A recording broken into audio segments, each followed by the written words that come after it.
Okay. What?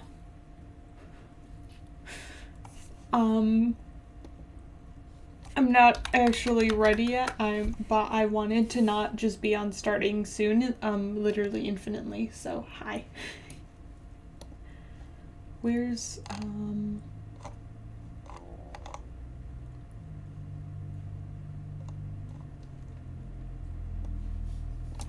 I want to have spooky music going in the background because like I just simply have to. It's yeah.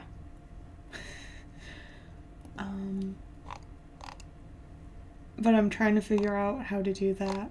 Oh my gosh. Cuz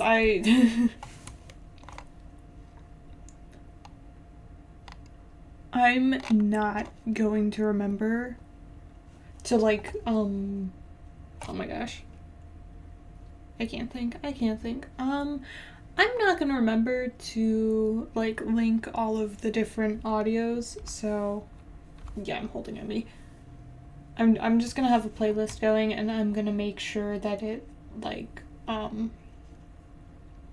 isn't in the VOD, I guess. I don't know.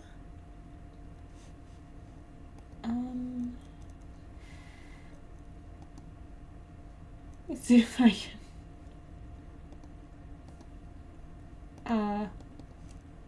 no, that's not what I wanted. That is not what I wanted.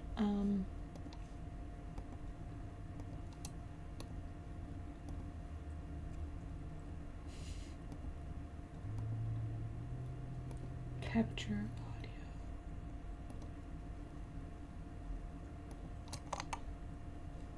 And I get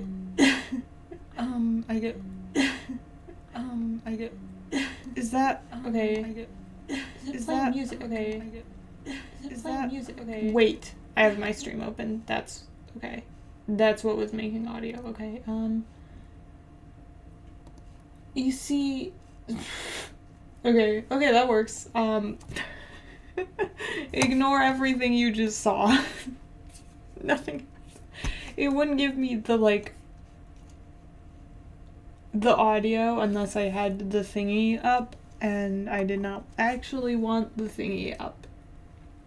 But anyway, I didn't even say hi, I'm Crow. We're doing a very silly, funny stream. I'm pretty sure I updated the stream info. I only did it after I started. But I did do it. I'm going through and I'm reading the really, old and cringy creepypastas. And yeah. It's gonna be fun, I think, maybe. I don't actually remember, how scary any of these are. It's gonna be Jeff the Killer. It's probably not gonna be actually scary, but I'm gonna have, scary music just for the atmosphere, Let me turn... I think that's a good spot for music to be at. I am going to be putting the text on the screen in case anyone wants to read it.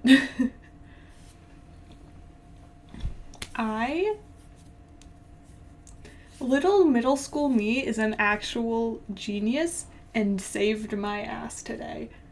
Because I realized there is no, good way to read old creepypastas. Most of them are on, wikis, fandom wikis, so they are plagued with 300 ads. And I didn't want my stream to have 500 ads. I do not do free advertising. Nuh-uh.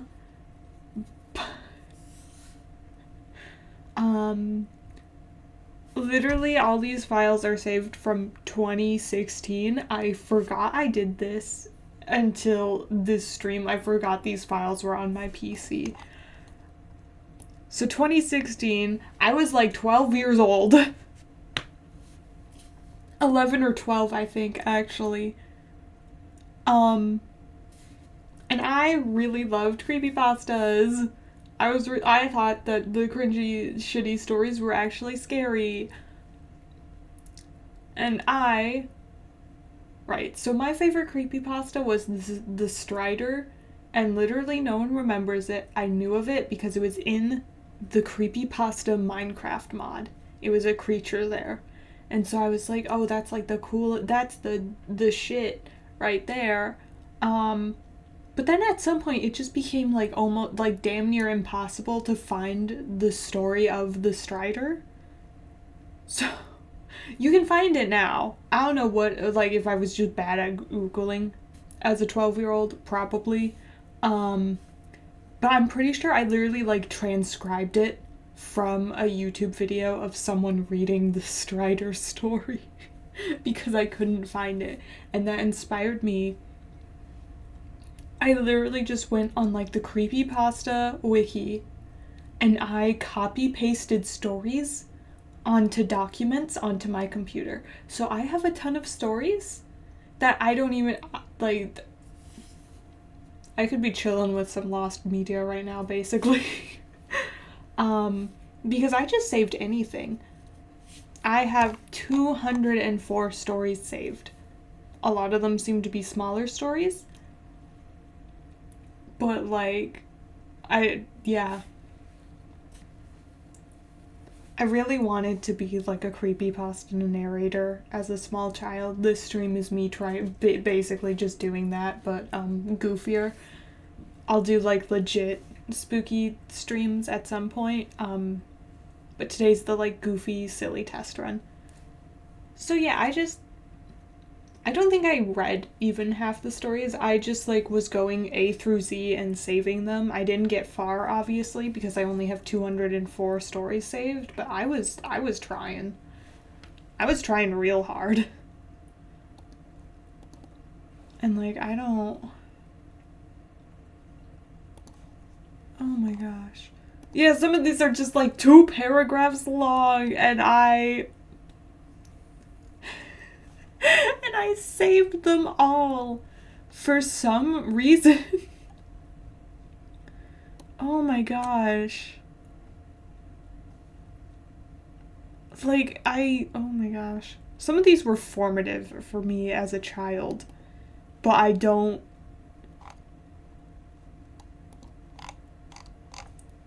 Some of these are like kind of.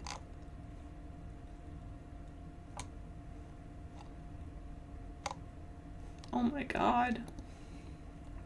Anyway. So I'm gonna. I don't know. I'm gonna. I'm gonna play the spooky music. I'm gonna put it on the screen, the like text. I'm trying to figure out where I want to start because there's 204.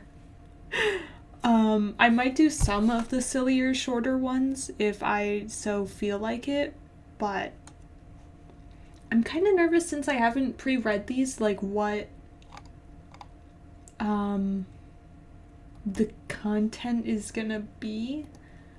I'm not sure if I'm gonna have to like content warning my stream. I'm going to try and avoid anything that's like an actual serious topic.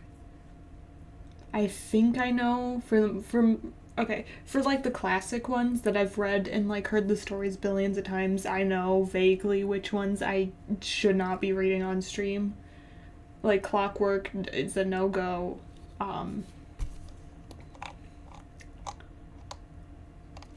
think Laughing Jack would also be a no-go. I don't remember too much, but I know it wasn't great. Yeah, I don't know.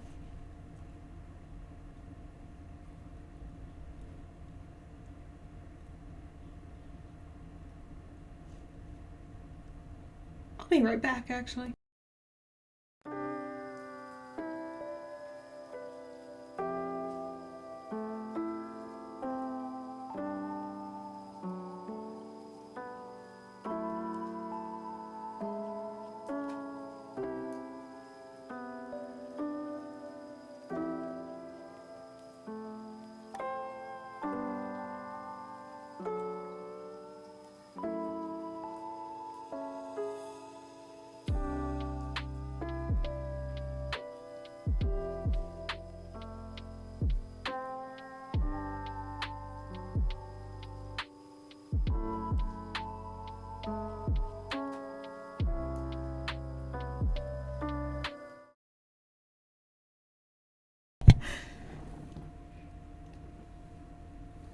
Okay, my cats have the zoomies, but I got very scared. I heard I heard noises and I immediately got scared. I'm already in the spooky mood. Anyway, let me figure out how to format this. I'm gonna become big, that's for sure. You guys get to see what I've been covering the whole time. Wowza.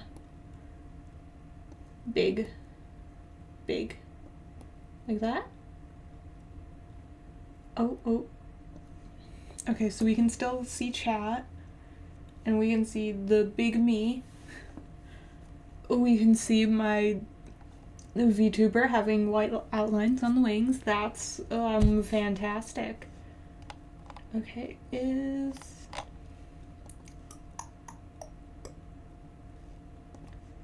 window capture, add existing...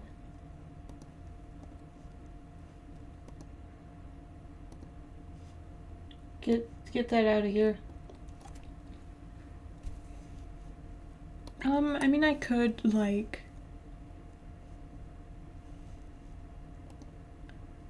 let me see. I might be able to, like... Perfect.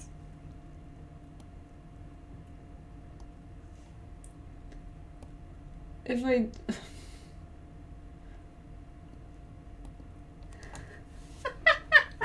Okay. It cuts off the top of chat, but that way we can at least see what the musics are. Yeah, I think that works.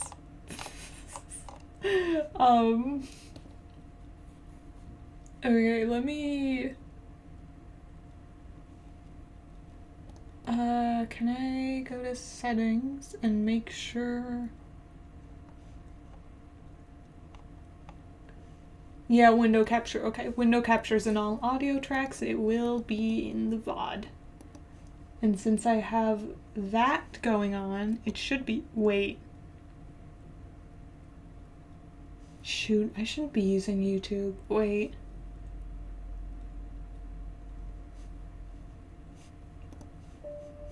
Ah.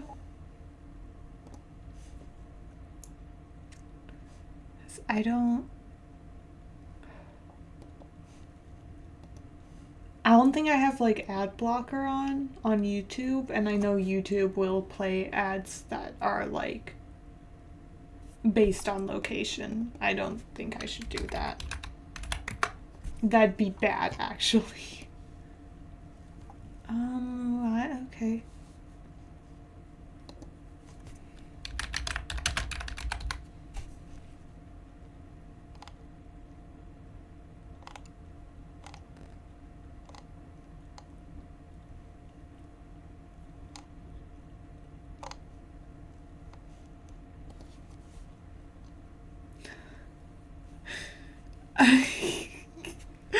I opened Spotify.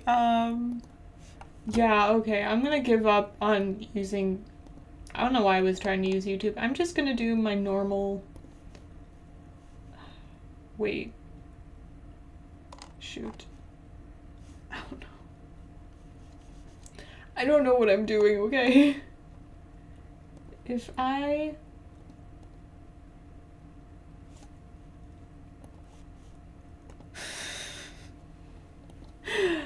Oh, what is my stream if not being the biggest disaster possible at all times? I'm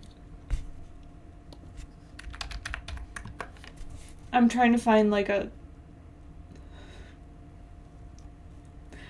scary playlist. Is this...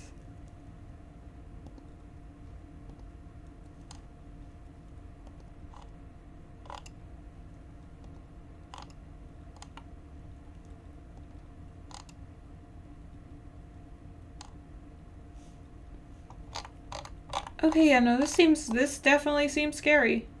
Okay, set it to shuffle.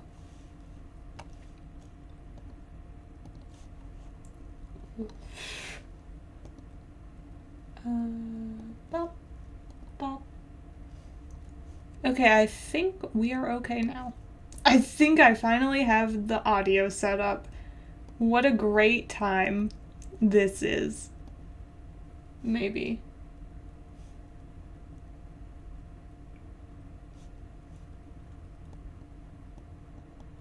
Let me up the sound.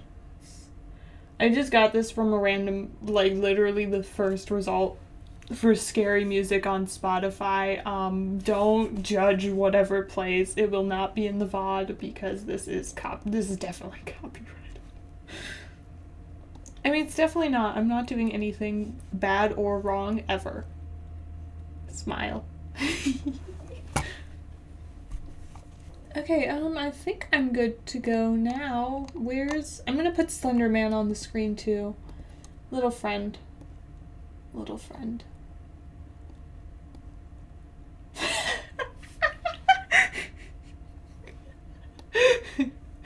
Yeah.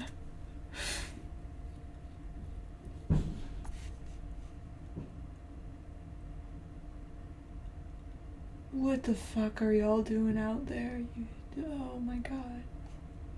They're destroying my damn house. Where's my source? Okay, there it is. Okay, I'm gonna start with Jeff the Killer, I think. Just cause yeah. Let me see. There we go. It pops up. Perfect. Oh, I need to put Slenderman. Yeah. Okay, let me adjust the document. There we go! Okay. I want it to be, like, bigger.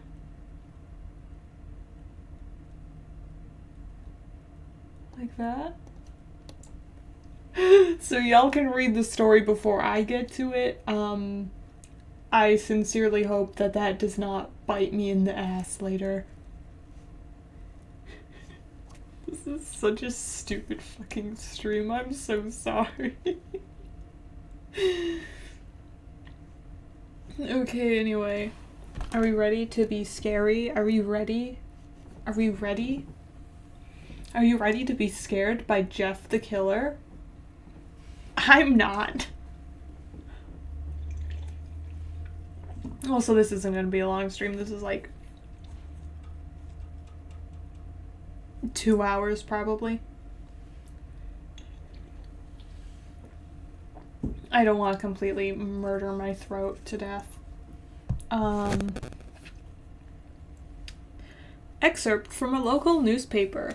Ominous. Unknown. Killer is still at large. That formatting is definitely fucked up. Okay, when I was 12-year-old me did not think to like fix the formatting of any of these. Like, I looked through.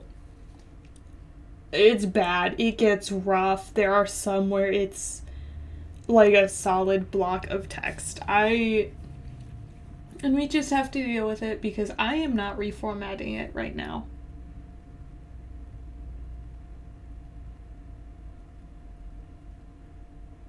Okay, but it's so stupid. Alright, anyway.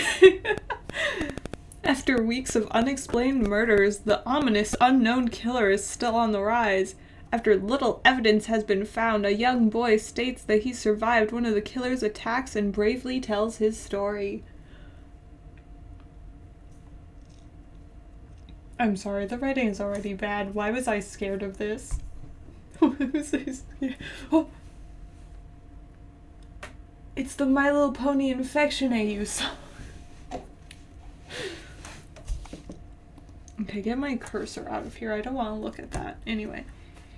I had a bad dream and I woke up in the middle of the night, says the boy. I saw that for some reason the window was open, even though I remember it being closed before I went to bed. I got up and shut it once more. No fucking child says once more. I'm sorry. I'm gonna be interrupting. This is not, like, actual, like, just scary. This is me interrupting and giving my opinions because these are the, like, really goofy old ones.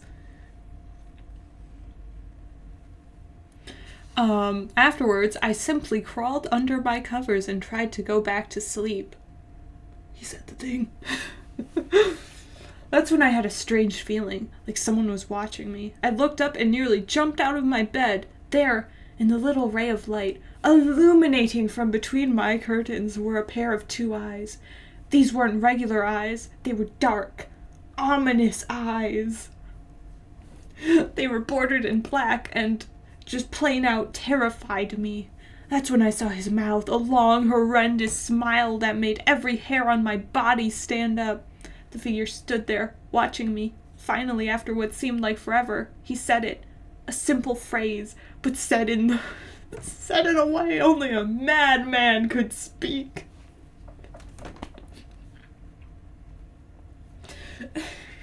It's so funny to me when people try to write like a child saying things and then it turns out like that. What? What small child are saying these? No adult talks like that if they're recounting the experience of almost being murdered. What? Oh, I'm laughing too hard. It doesn't like me laughing too hard. Oh, my glasses are so fucking dirty. Anyway. It's like those posts that you see on, like, Reddit or, like, on Twitter where it's just like, my son is so smart. He just came up and said to me, Mother. Like, the universe is infinite. Or like some, like, oh my god, I'm not smart enough to come up with one of those jokes on the spot. You're gonna have to fill in the blank. But like they say like these random things and they're just like, oh my god, my baby boy is so smart. And it's like, you made that up. Your son is not reciting Shakespeare at 5 years old. This is what that feels like. Why can I not?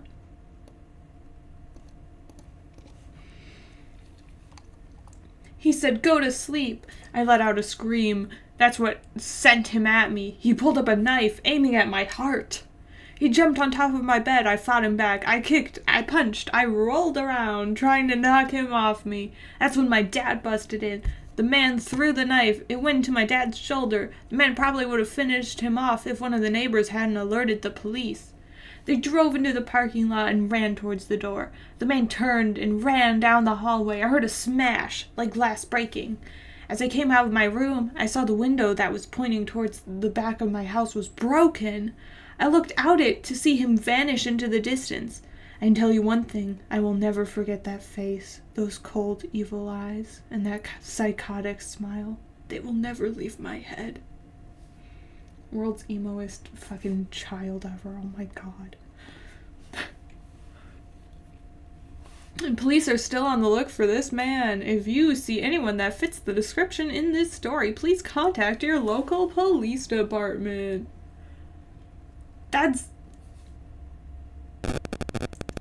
This first bit is just really pissing me off. I'm so sorry. What description? Absolutely no details. Like, no outfit, like hair color, hair length, eye color. Just like, oh yeah, bro had like dark circles around his eyes and a freaky smile. That's not a description.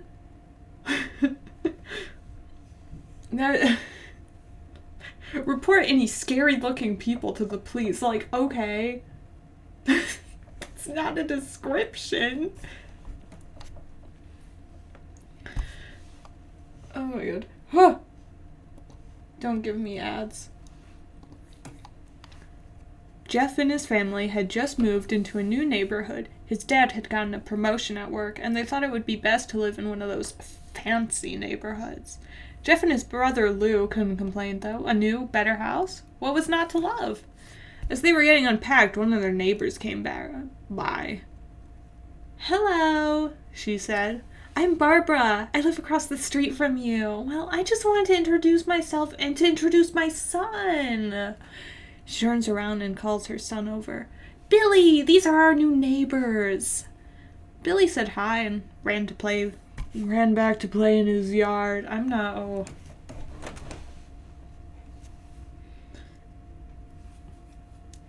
I don't know why little 12-year-old me thought I could be a creepypasta narrator when I literally cannot read a sentence without fucking up the words. I'm incapable of reading all the words. Oh my gosh. Anyway. Well, said Jeff's mom, I'm Margaret, and this is my husband Peter, and my two sons, Jeff and Lou.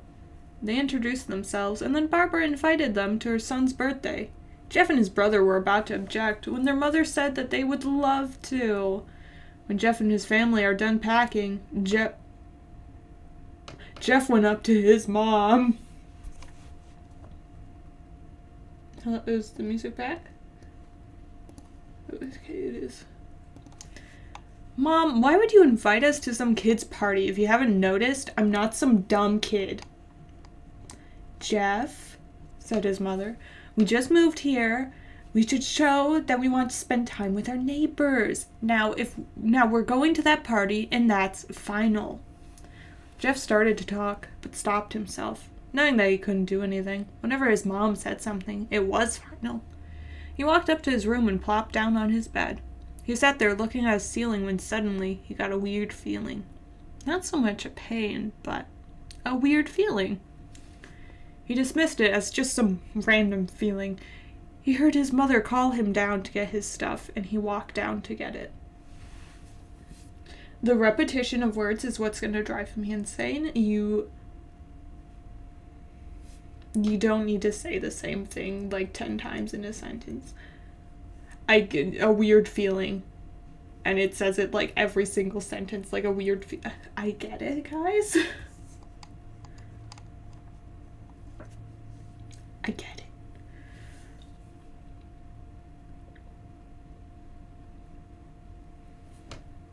it. Where was I? The next day, Jeff walked downstairs to get breakfast and got ready for school. As he sat there eating breakfast, he once again got that feeling. This time it was stronger, gave him a slight tugging pain. But he once again dismissed it. As he and Lou finished breakfast, they walked down to the bus stop. They sat there waiting for the bus, and then, all of a sudden, some kid on a skateboard jumped over them, only inches above their laps. They both jumped back in surprise. Hey, what the hell? The kid landed and turned back to them. He kicked his skateboard up and caught it with his hands. The kid seemed about 12, 1 year younger than Jeff. I don't know how to say that, Brand. He wears a shirt and ripped blue jeans. Well, looks like we got some new meat. I can't take it seriously. Suddenly, 2 other kids appeared. One was super skinny and the other was huge. Why are they... Why? Well, since you're new here, I'd like to introduce ourselves. Over there is Keith. Jeff and Lou looked over to the skinny kid. He had a dopey face you would expect a sidekick to have. And he is Troy. They looked over at the fat kid talking about a tub of lard. This kid looked like he hadn't exercised since he was Why? Did they need to put that in? Oh my gosh. I'm trying to read a scary story, not random fat phobia. And I, said the first kid, am Randy. Now, for all the kids in this neighborhood, there's a small price for bus fare if you catch my drift. Lou stood up, ready to punch the lights out of the kid's eyes, when one of his friends pulled a knife on him. Tisk, tisk, tisk. I had hoped you would be more cooperative, but it looks like we must do this the hard way. The kid walked up to Lou and took his wallet out of his pocket. Jeff got that feeling again. Now it was truly strong, a burning sensation. He stood up, but Lou gestured him to sit down. Jeff ignored him and walked up to the kid. Listen here, you little punk. Give back my bro's wallet or else. Randy put the wallet in his pocket and pulled out his own knife. Oh, and what will you do? Just as he finished the sentence, Jeff popped the kid in the nose as Randy reached for his face. Jeff grabbed the kid's wrist and broke it. Randy screamed and Jeff grabbed the knife from his hand. Troy and Keith rushed Jeff, but Jeff was too quick. He threw Randy to the ground. Keith lashed out at him, but Jeff ducked and stabbed him in the arm. Keith dropped his knife and fell to the ground screaming. Troy rushed him too, but Jeff didn't even need the knife. He just punched Troy straight in the stomach and Troy went down. As he fell, he puked all over. Lou could do nothing but look in amazement at Jeff.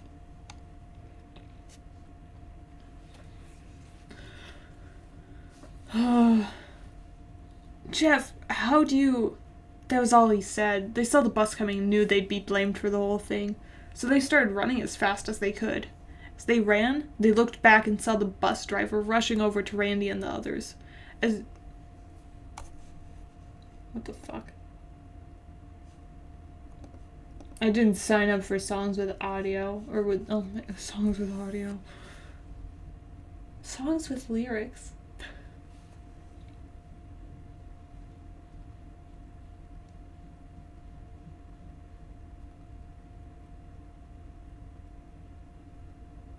This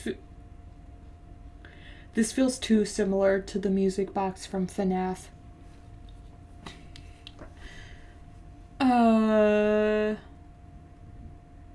Rushing over to Randy and the others. As Jeff and Lou made it to school, they didn't dare tell what happened. All they did was sit and listen. Lou just thought of that as his brother beating up a few kids, but Jeff knew it was more. It was something scary. As he got that feeling, he felt how powerful it was, the urge to just hurt someone. He didn't like how it sounded, but he couldn't help feeling happy. He felt that strange feeling go away, and stay away for the entire day of school. Even as he walked home, due to the whole thing near the bus stop, and how now he probably wouldn't be taking the bus anymore, he felt happy. When he got home, his parents asked him how his day was, and he said, in a somewhat ominous voice, "It was a wonderful day." Next morning, he heard a knock at his front door. He walked down to find 2 police officers at the door. His mother looking back at him with an angry look. "Jeff, these officers tell me that you attacked 3 kids, that it wasn't regular fighting, and that they were stabbed. Stabbed, son." Jeff's gaze fell to the floor, showing his mother that it was true. "Mom, they were the ones who pulled the knives on me and Lou." "Son," said one of the cops. "We found 3 kids, 2 stabbed, 1 having a bruise on his stomach, and we have witnesses proving that you fled the scene. Now, what does that tell us?" Jeff knew it was no use. He could say him and Lou had been attacked, but then there was no proof it was not them who attacked first. They couldn't say that they weren't fleeing, because, truth be told, they were. So Jeff couldn't defend himself or Lou.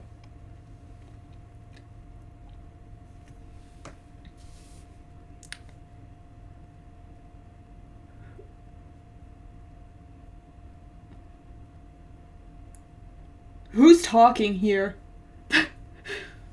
They're so repetitive with saying people's names, and then they just throw in a random line when both the cops and his mom have been calling him son, so I don't know who is saying this.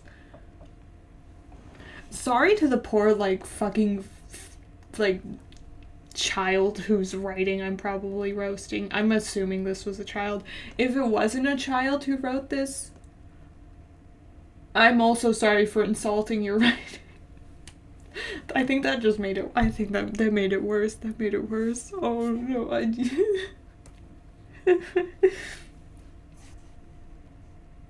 This isn't scary. This is a bop. I'm, crying. I'm sorry. I'm just gonna assume this is the cop talking? "Son, call down your brother." Jeff couldn't do it, since it was him who beat up all the kids. "Sir, it was me. I was the one who beat up the kids. Lou tried to hold me back, but he couldn't stop me." The cop looked at his partner and they both nod. Well, kid, looks like a year in juvie. Wait, says Lou. Oh my god. They all looked up to see him holding a knife. The officers pulled their guns and locked them on Lou. It was me. I beat up those little punks. Have the marks to prove it. He lifted up his sleeves to reveal cuts and bruises as if he was in a struggle. Son, just put the knife down, said the officer. Lou held up the knife and dropped it to the ground. He put his hands up and walked over to the cops. No, Lou, it was me. I did it. Jeff had tears running down his face. Huh. Poor bro. Yeah, that's what the fucking cops say. Oh, poor bro, trying to take the... Wait, no, that's Lou. Okay,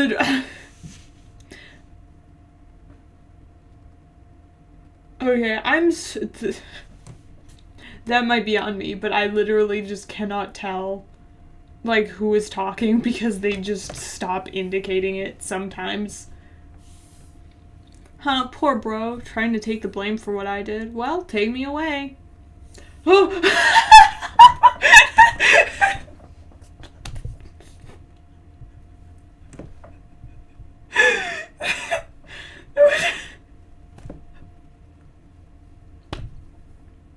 Just know that was not intentional. I don't know what causes that anyway.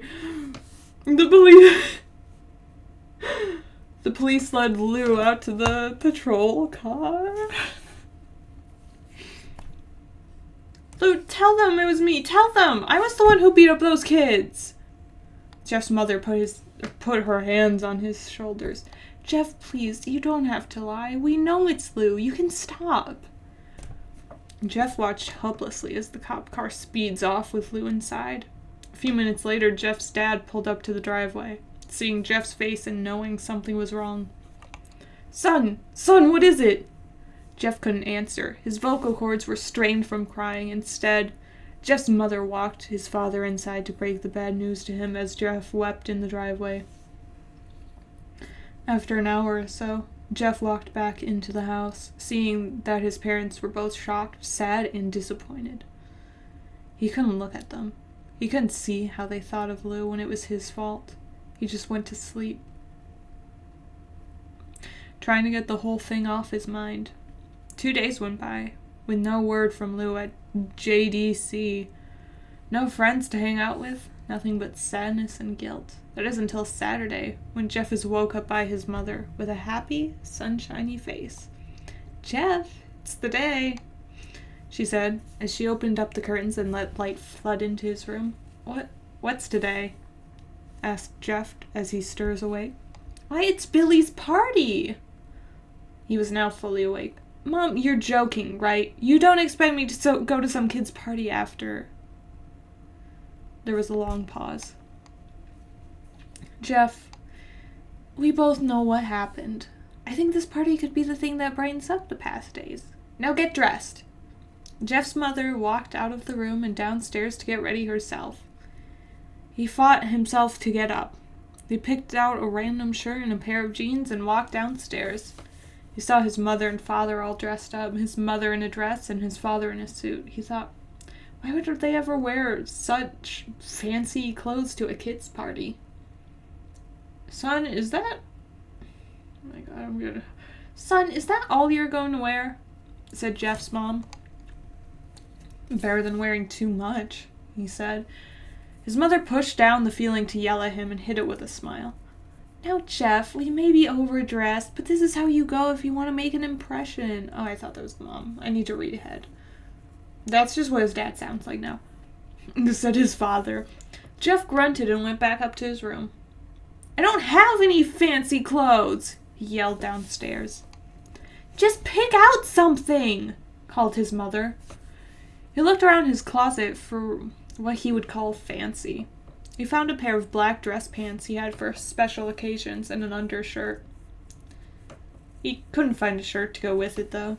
He looked around and found only striped and patterned shirts, none of which go with dress pants.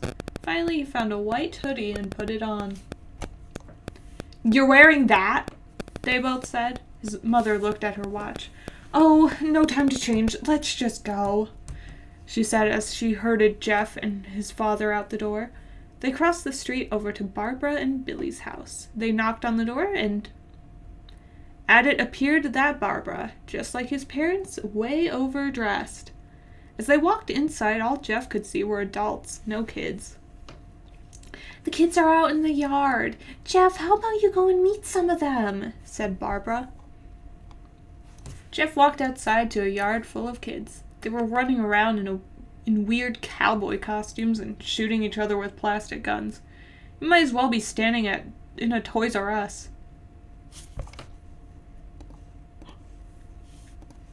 Suddenly, a kid came up to him and handed him a toy gun and hat. See, this kid sounds like a kid, and then the other kid is like, "It illuminated from my curtains those horrendous eyes." And then this "Hey, you wanna play?" he said. Oh my god. I was trying to make sure stream's like okay on my phone. I did not realize volume was up. Okay, stream is okay. I think.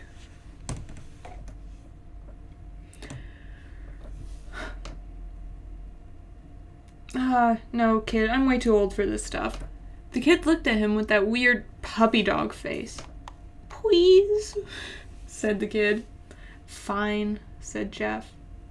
He put on the hat and started to pretend to shoot at the kids. At first, he thought it was totally ridiculous, but then he started to actually have fun.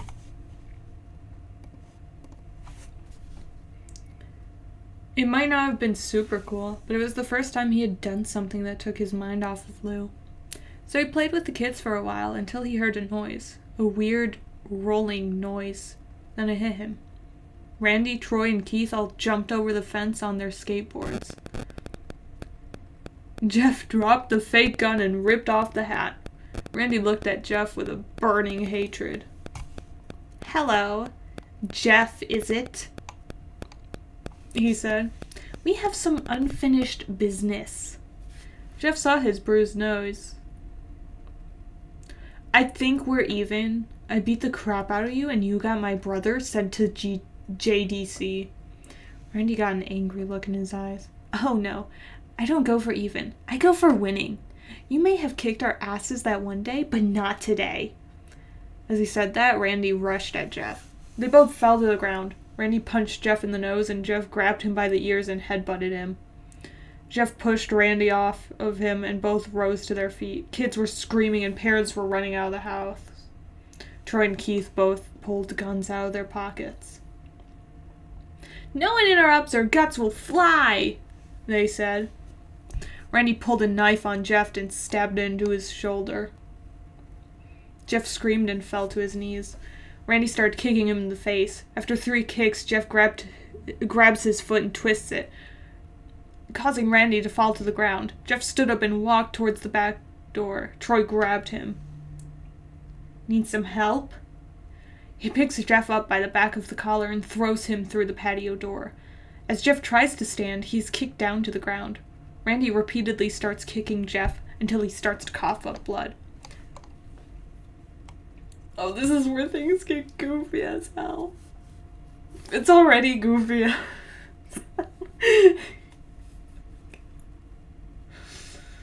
yeah, how do they know he's there? Do they just show up to some random kid's birthday party with guns and are just like, yeah, maybe he'll be there? Like,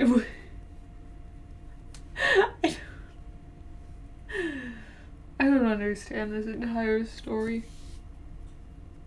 "Come on, Jeff, fight me!" He picks Jeff up and throws him into the kitchen. Randy sees a bottle of vodka on the counter and smashes the glass over Jeff's head. "Fight!" He throws Jeff back into the living room. "Come on, Jeff, look at me!" Jeff glances up, his face riddled with blood. "I was the one who got your brother sent to JDC, and now you're gonna sit here and let him rot in there for a whole year. You should be ashamed." Jeff starts to get up. Oh, finally you stand and fight. Jeff is now to his feet, blood and vodka on his face. Once again he gets that strange feeling. The one he has in which he hasn't felt for a while. Finally he's up, says Randy as he runs at Jeff. That's when it happens. Something inside Jeff snaps. His psyche is destroyed. All rational thinking is gone. All he can do is kill. He's gonna Jeff the kill. It's so edgy. He grabs Randy and pile drives him into the ground. He gets on top of him and punches him straight in the heart. The punch causes Randy's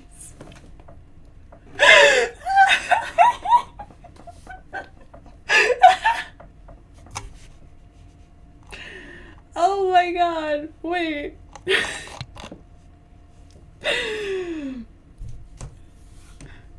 The punch causes Randy's heart to stop. As Randy gasps for breath, Jeff hammers down on him, punch after punch. Blood gushes from Randy's body until he takes one final breath and dies. Everyone is looking at Jeff now. The parents, the crying kids, even Troy and Keith. Although they easily break from their gaze and point their guns at Jeff. Jeff sees the guns trained on him and runs for the stairs. As he runs, Troy and Keith let out fire on him, each shot missing. And Jeff runs up the stairs. He hears Troy and Keith following up behind. As they let out their final rounds of bullets, Jeff ducks into the bathroom. He grabs the towel rack and rips it off the wall. Troy and Keith race in, knives ready. Not a single parent is going to stop this from happening. No, I'm just... Oh. I'm gone. Like, not a single parent is like, damn, those kids like have guns and like knives and shit. Maybe we should do something. Cause like they're just letting their small children sit and watch Jeff literally fucking murder people. They're not running. Like, they're not doing anything. This didn't have to take place at a small child's birthday party. This could have just happened.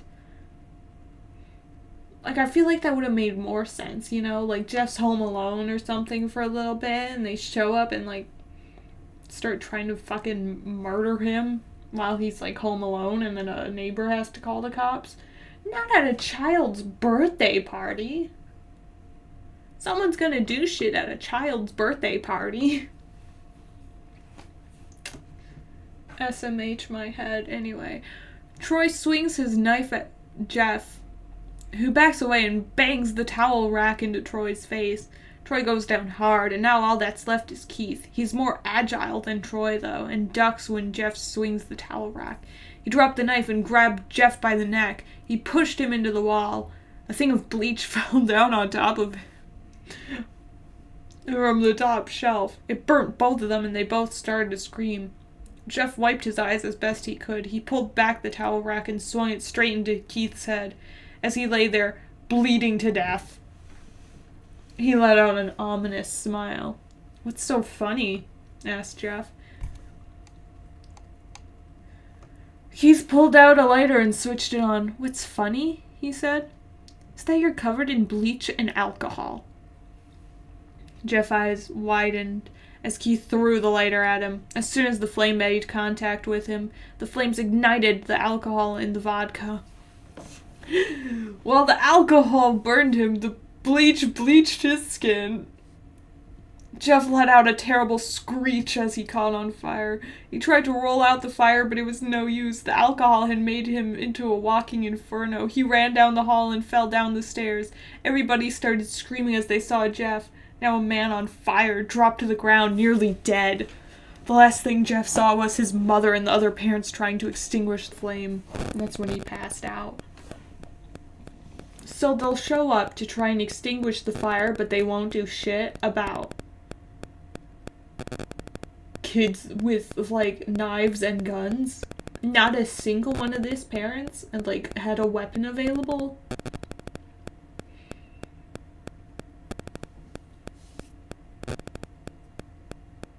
not a single one of these parents could overpower a 12-year-old? Wait, yeah, no. It said earlier that these kids are younger than Jeff. A 12-year-old is doing all this?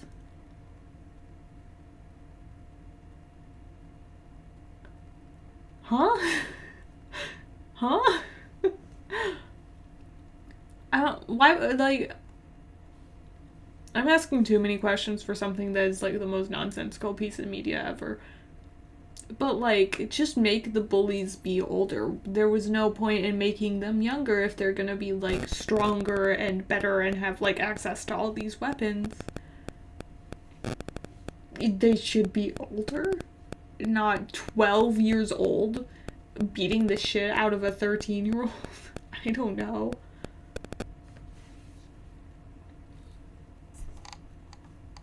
I'm taking notes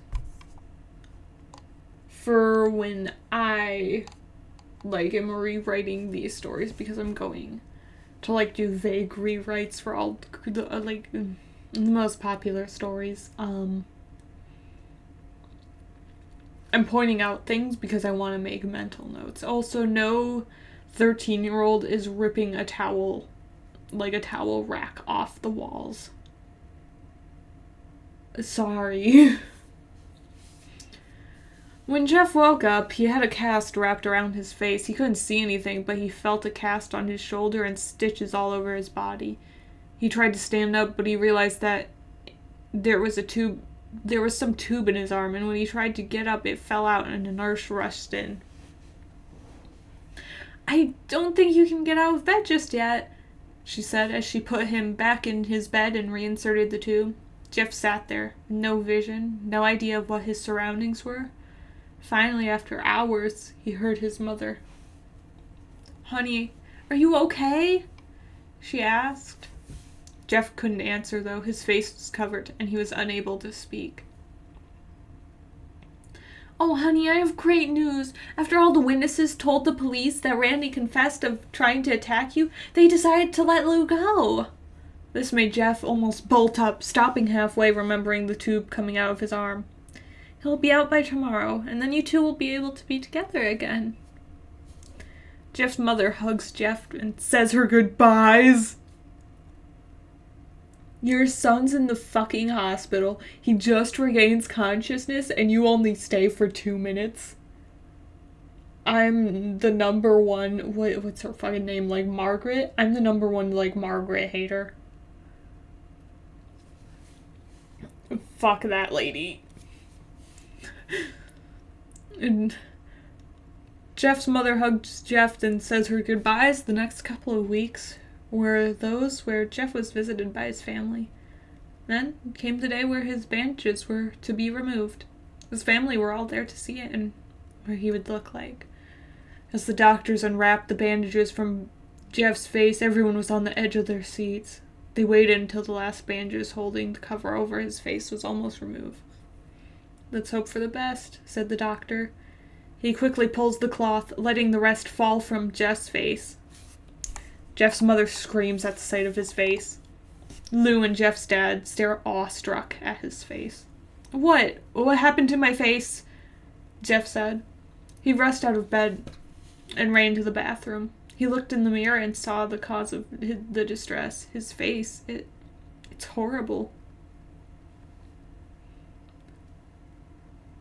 I'm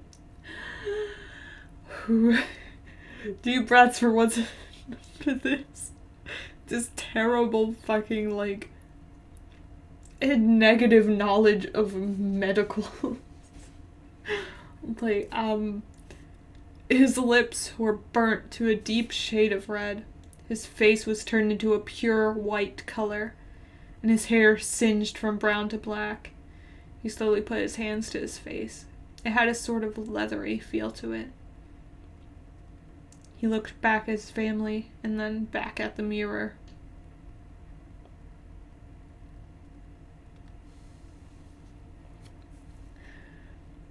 No. Just no. You're not gonna be pale. I remembered his face being pale and his hair gets burned from brown to black, like he wouldn't be bald for a minute there. Like, it's not gonna change your natural hair color. You would have been bald and then it would have, like, possibly, or like near bald probably. I don't know if he would have been like fully bald. Depends on how bad the burns were. But it wouldn't have made them black. If like, that's just not.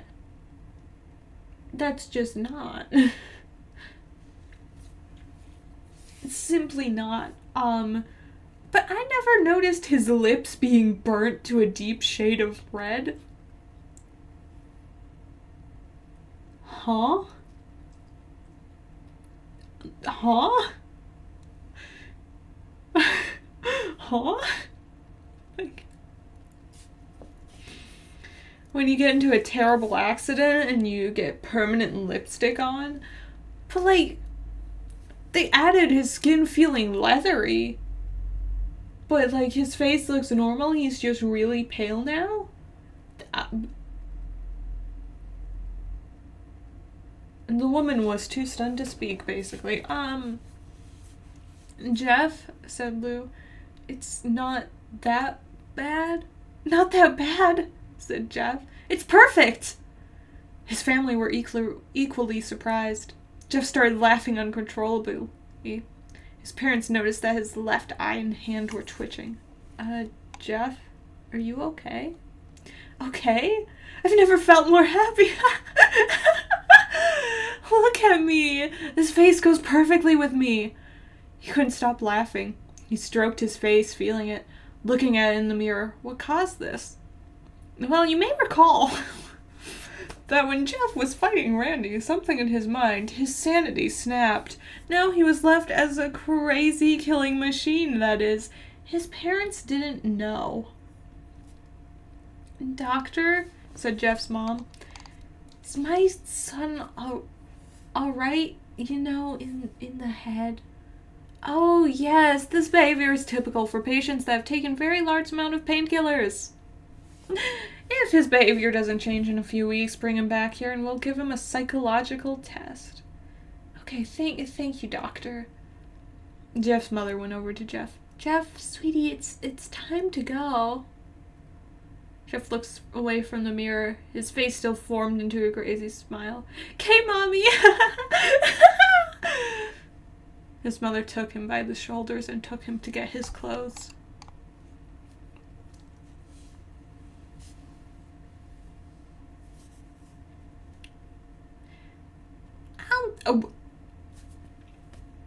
Let me read the actual paragraph to you guys first before I say shit. This is what came in, said the lady at the desk. Jeff's mom looked down to see the black dress pants and white hoodie her son wore. Now they were clean of blood and now stitched together.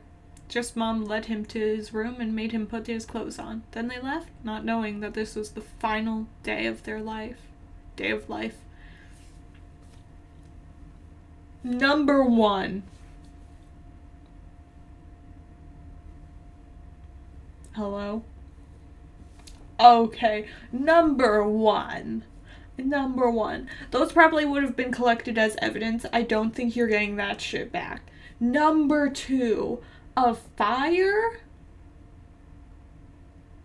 Bro got all his skin burnt pale white, but his clothes are somehow recoverable? Number 3, why are you making your son wear the fucking clothes that he was attacked in? Get him some fresh clothes, you fucking... Oh my god, you... Oh, I shouldn't be swearing that much, I'm so sorry. But like... Huh? What?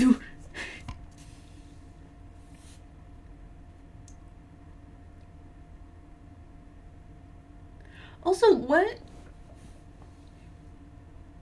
I'm really confused as to what happened here, where Jeff was, like, normal, and now he's speaking like he's a lot younger. I mean, I guess that's part of, like, the, oh, his psyche's broken. But all of a sudden he's like, oh, hi, Mommy, like a little toddler. I don't know how I feel about that characterization.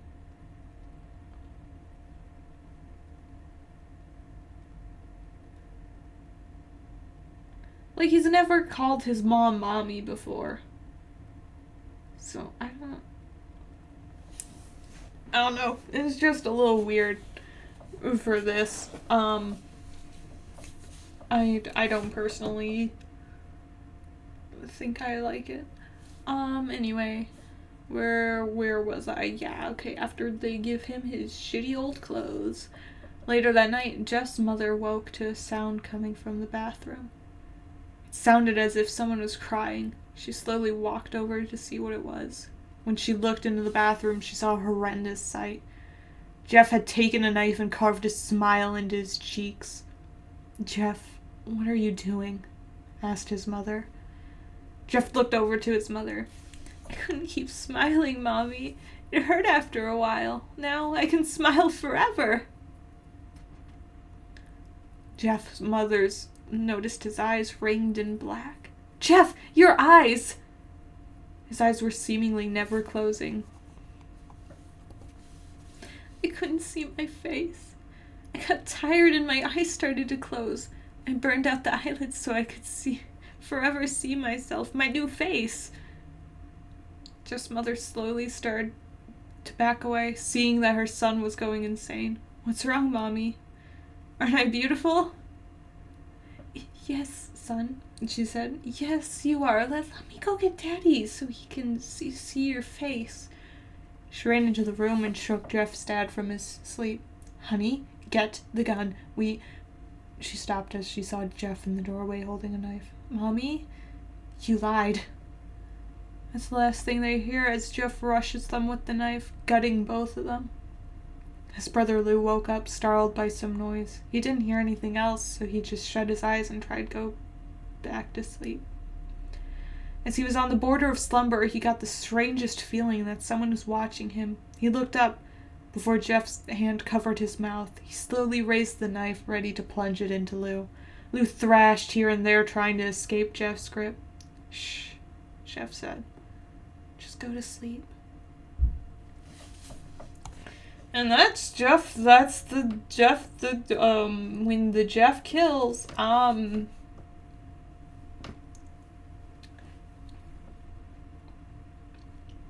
First of all, I will forever be the #1 hater of Jeff's mom. This is why this one singular line makes me the #1 hater. Okay, I said like 5 minutes ago that I was the #1 hater, but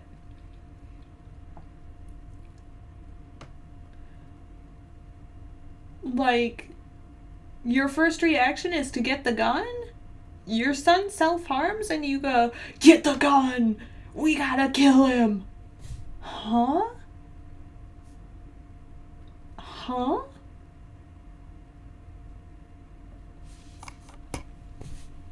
I don't know, this story sucks ass, that's all.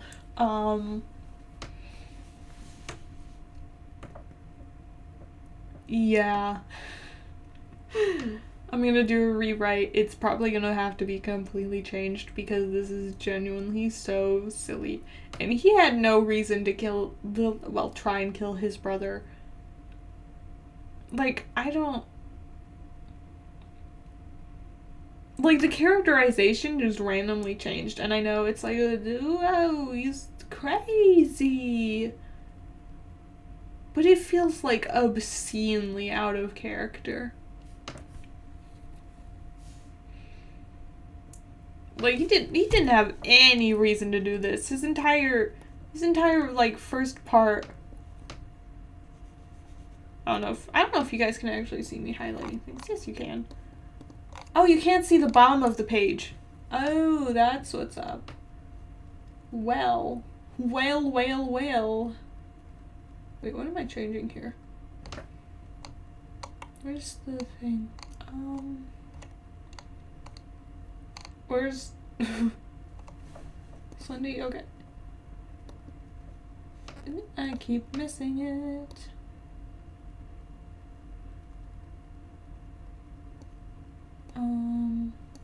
Actually, let me keep it like the same size, but I'm gonna like adjust it so that you guys see the bottom of the page.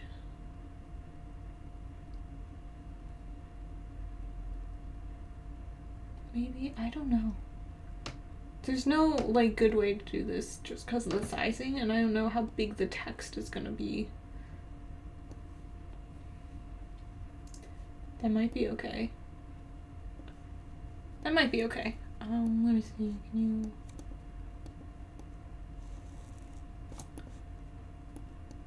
Is that, okay, so the very top of the page won't be on screen, but you can see the bottom of the page now. I don't know, maybe like somewhere in the middle?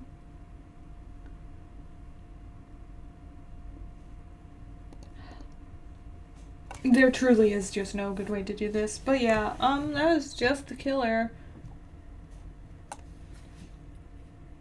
He spent... I'm skipping this is literally nothing.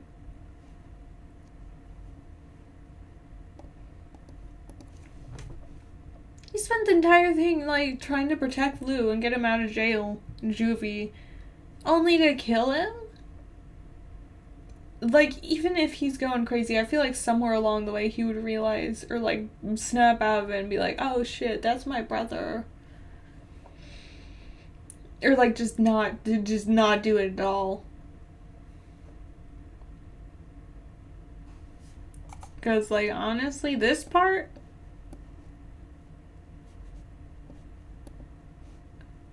I mean, they said they were gonna kill him. That's on them. That's horrible for me to say. But, like...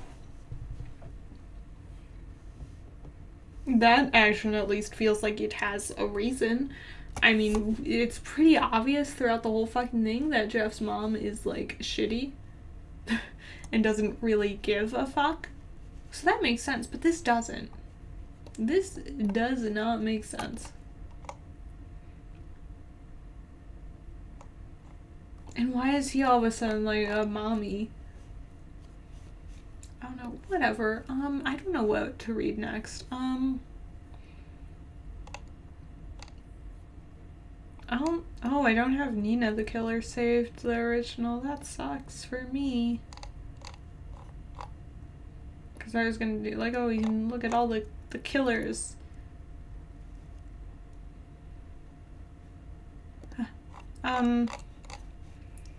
So this, I'm just gonna do Jane the Killer next, I guess. This is Jane the Killer, the real story. I don't know what the, like, OG is. This is just what I have saved, so this is what I'm gonna read it. This is what I have. This is what 12-year-old me deemed to be the version of Jane the Killer that was worth saving in my little mini archive. So this is what we're reading, I suppose. I really hope that this is better than Jeff the Killer. I really hope it is. I would like to see basic logic applied. Okay, listen. The only reason I'm going out of my way to tell you any of this is because the story Jane the Killer is starting to piss me off.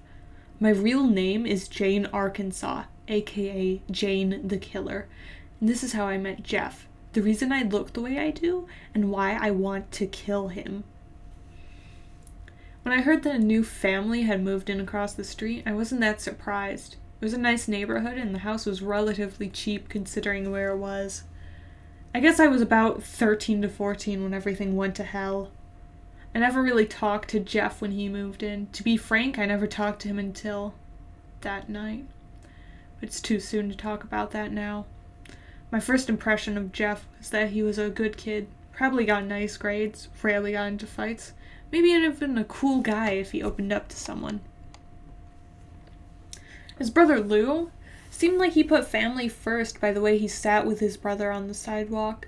Of course, I was just guessing at the time, and really didn't put much thought into my analysis because I was getting ready for school when I looked out the window and I was running late, which was unusual for me at that time in my life because I was hardly ever late for anything, especially school. Too many words in one sentence. Hello. Is that one sentence?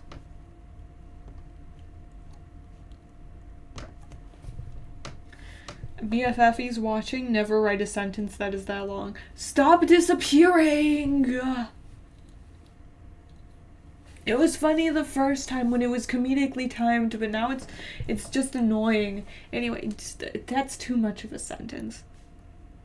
Oh wait, that is still too much of a sentence. I wasn't surprised when I saw Randy and his stooges go up to Jeff and Lou on that stupid skateboard of his.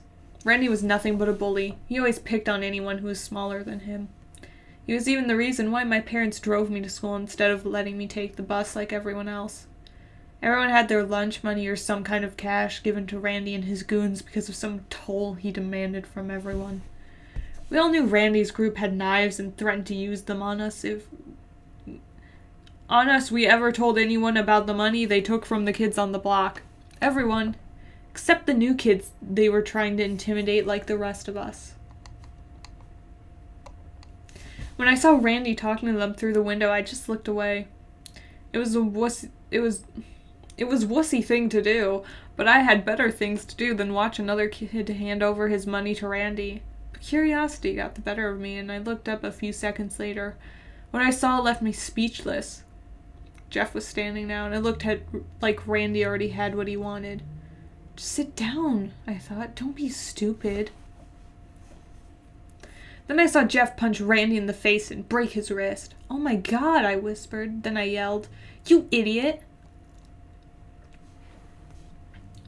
My parents ran down the stairs and asked what happened. Then they looked outside and saw what was going on.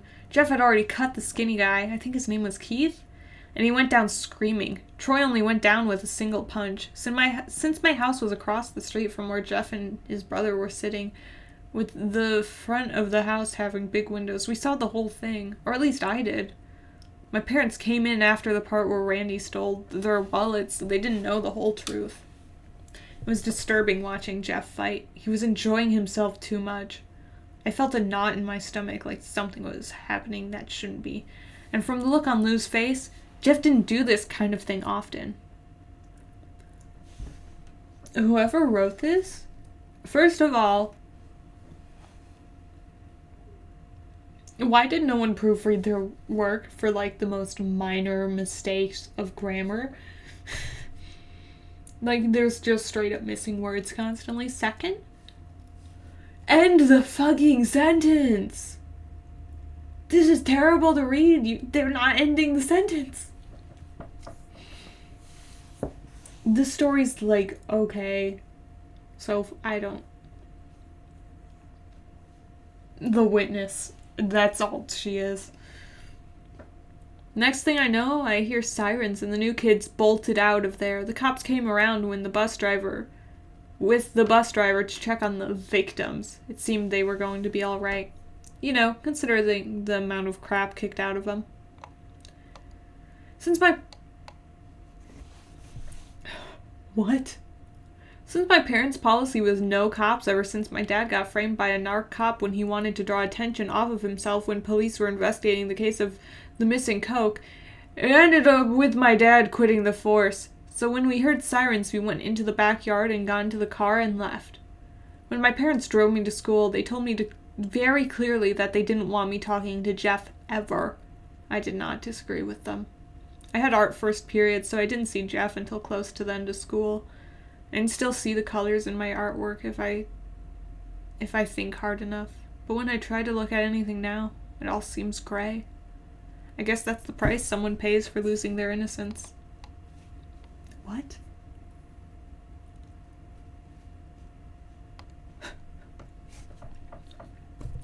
I didn't see Jeff until the final period that day. When I did, he seemed off. At first I thought he was just faking the joy so people wouldn't suspect him for the crime that he did. But he really was enjoying himself. It wasn't because he was excited to be at school. I could tell that much from him. The smile he wore looked sadistic to me. It was the smile of a madman. The second that bell rang, I bolted out of those doors as fast as I could. Nobody but me knew what Jeff really was. A freak. Fucking freak. This is so like edgy and just like, I'm so much cooler than you. I'm so cool. But everything's so lifeless because I'm so emo now. Ow! Oh, of course 12-year-old me was eating this up. The next day seemed to be passing without incident at first. Then I saw the police car in front of Jeff's house. Looks like they got you, I thought. Nobody could have gotten away with something like that, you know, with the neighborhood watch and everything. But I was wrong with who they arrested. Instead of coming out with Jeff like I expected they would, the police came out with Lou, his brother.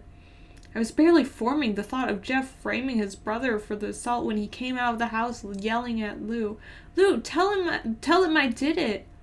I was able to hear him this time because the front door was open to my house. What? I couldn't hear what Lou said in reply to Jeff's outburst, but it definitely was not what Jeff wanted to hear. A few seconds later, the police drove off with Lou, and Jeff was left outside with his mother. A few minutes later, she went inside the house and left Jeff outside. Although I couldn't hear him from across the street, I could tell that he was crying. But who wouldn't be in that situation? The next day, rumors were spreading like wildfire about Lou. It took so long for the rumors to get started because everyone was afraid to talk about Randy getting his ass handed to him. When it was revealed that he wouldn't be coming back to school for a few days, everyone decided to take advantage of that fact and enjoy as much as possible. And lots of random bullshit started popping up. I heard Lou cut off Keith's arm. Oh yeah? Well, I heard that Lou hit Troy so hard in the stomach that he roughed up blood. That's nothing! I heard that he punched Randy so hard in the nose that it came out the back of his head. And etc., etc., etc. Personally, I didn't want anything to do with Jeff or his brother, but he just looked so alone and upset that I had to do something. So I wrote him a note telling him that he had a friend in this place and I was going to testify at Lou's trial about what really happened. I left the note at his desk signed with the letter J before class started, then left the room. When I came back, Jeff was at his desk and the note was gone. So he did have a trial? Because like in Jeff's story, they sent him straight to juvie. There was no trial. See, this story is weird to me because so far it is literally just like a weird retelling of Jeff the Killer's story, but like she has a thought every few minutes. And they try and fix some stuff, but it's still really nonsensical, and then it's just like weirder that they are fixing some stuff. Like, what trial?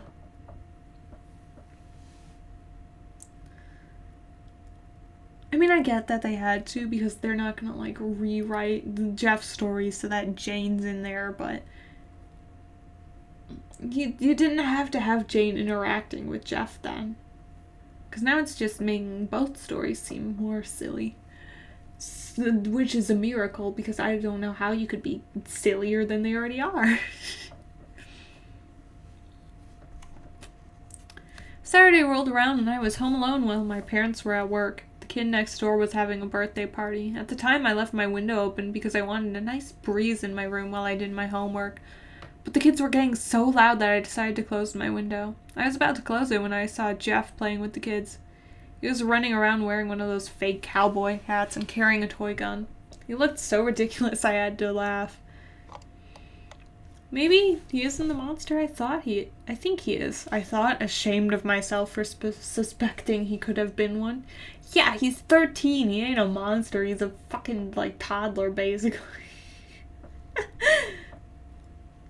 As I was closing the window, I saw Randy, Keith, and Troy jump over the fence on their skateboards to where Jeff was. Not again, I said to the open window.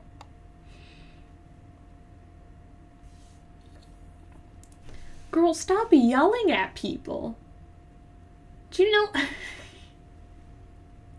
Oh, I had the ads playing. Whoopsie doopsie. Like, do you know how silly it is to, like, be screaming out your open window constantly? Or, like, just yelling at the window?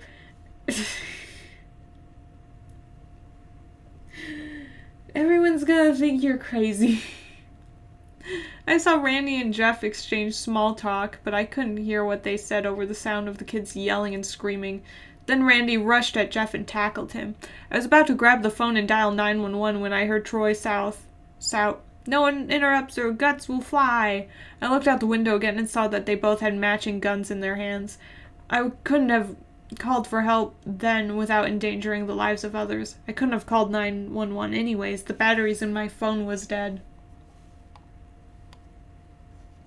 Both of these stories have had really bad problems with switching between past and present tense. Anyway, Jeff was on his side getting kicked. I mean, maybe. I don't think that's like in present tense. I think they just didn't remember the right word. Because that's supposed to be were.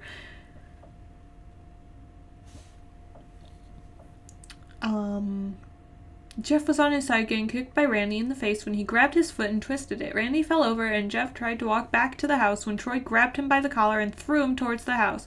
I heard glass breaking and I knew that they were going to kill him. "Randy, you asshat!" I screamed at him, but he couldn't hear me over the sound of the kids screaming. I couldn't wait anymore, so I ran to my parents' bedroom and searched for my dad's cell phone, hoping that he forgot it at home. My heart was pounding in my chest, knowing that the longer it took for me to get help, the higher the chance of someone getting killed was. I finally found the phone underneath the bed. I wasted no time punching in the numbers. 911, hello? "I need help. There's an emergency going on next door. Some guys jumped the fence and are beating up someone. They've got guns. You need to hurry, please." "Okay, miss. I need you to tell me the address and I'll send help right away." I quickly told her my address and the address of the house next door. "Please hurry," I said. "It's okay, just stay on the line." Bang, bang, bang. This is so stupid. I heard loud gunshots come from next door. I yelped and dropped the phone.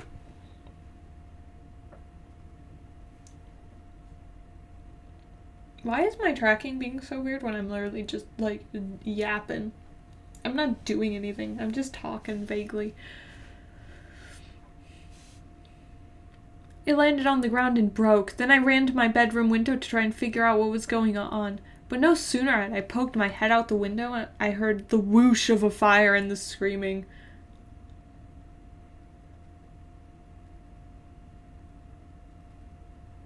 Huh?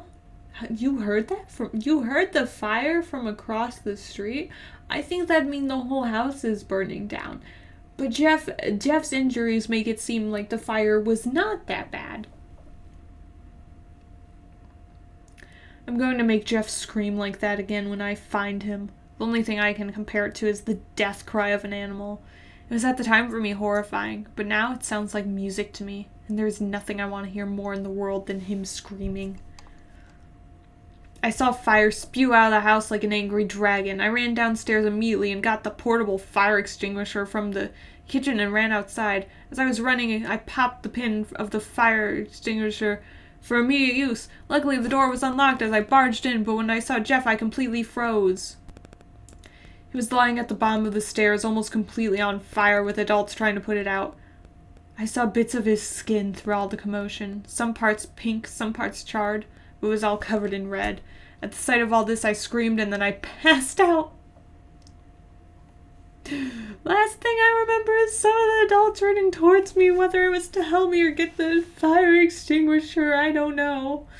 When I came to, I was in the hospital bed wearing one of those gowns that a patient wears. A nurse came in a few moments later. She had long brown hair and a bun hidden under her hat. She looked like she didn't want to be there. I asked her what happened. All I know is that you were brought in with a few other kids because you fell and hit your head on a fire extinguisher, she said, annoyed. A fire extinguisher? I reached up my hand and touched my head. I felt bandages and a large bump the size of an orange. Then I remembered Jeff. One of the guys that came in here with me, the one with the burns, is he going to be all right? She sighed. Listen, there were 2 boys that were brought in with you that had burns. And no, I'm not letting you see him just because he's your boyfriend. I felt the heat rise in my face. He isn't my boyfriend.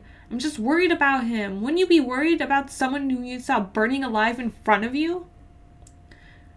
I tried to keep my voice steady, but my voice quivered enough to make it sound like I was lying. Whatever. Your parents are here, by the way. Want to see them? She asked. Yes, of course. Anything to get me away from that nurse. My parents came in and the nurse finally left. They asked what happened. I told them everything. The fight, the note, all of it. I knew that Randy was no good, my mom said. So, have you heard anything about Jeff's condition? I asked. No, not a thing, said my dad. We just got here as soon as we heard what had happened to you. But who told you? I asked. I didn't think I saw anyone at the party that my family knew. The hospital called us, Mom said. Well, I guess that makes sense. It made absolutely no sense to me, of course. How would someone be able to identify me without me having any form of identification? I looked in the doorway and saw a man and a woman standing there. My parents followed my gaze and saw them too. Excuse me, but is this Jane Arkansas's room? The woman asked. Dun dun dun. Yes, my mother answered. Who are you? I'm Margaret, and this is Peter, my husband. She gestured to the man beside her. We're Jeff's parents. I sat up in my bed. I'm Isabel. This is my husband, Greg, and our daughter, Jane. Mom gestured to me. So you're the girl who ran in with the fire extinguisher, Margaret said. Yeah, I replied quietly, embarrassed. Is your son all right? He just came out of surgery a few hours ago. The doctor said he will be fine.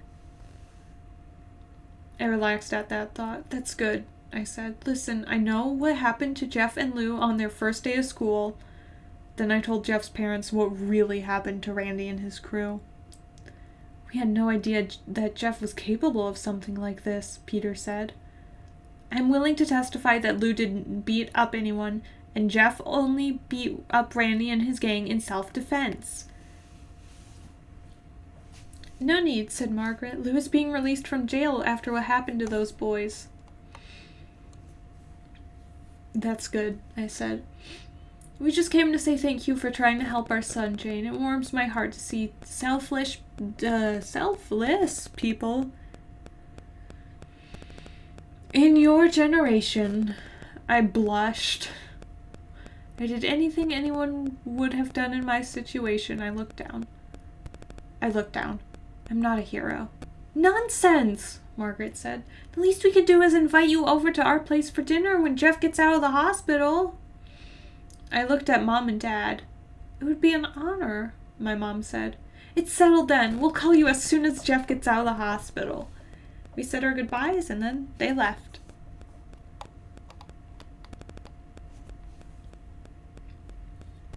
This is terrible. About 2 days passed and I was allowed to be released from the hospital. During that time, I had no contact with Jeff or his family, but I heard that Lou was released from jail and Jeff's wounds were healing. Why do I have a giant cut on my arm? Ouchie. I just noticed it. When I got back to school, I became the center of attention. More or less because I was the only one who saw what happened at the party. But the only people I told about what happened were my friends Danny, Marcy, and Erica. I didn't know what to tell them, so I told them what I saw. Sounds like Jeff got his ass handed to him, said Danny. She had raven black hair with sapphire blue eyes. She was usually the most level-headed of us. Well, at least he went down fighting. I heard he took those idiots to the hospital with him. Erica snickered. She always dressed like she was from the 80s or something. Long, thigh-high rainbow-colored socks with hair to match, and always wearing some kind of backpack with her. I mean, yes, most people wear backpacks to school.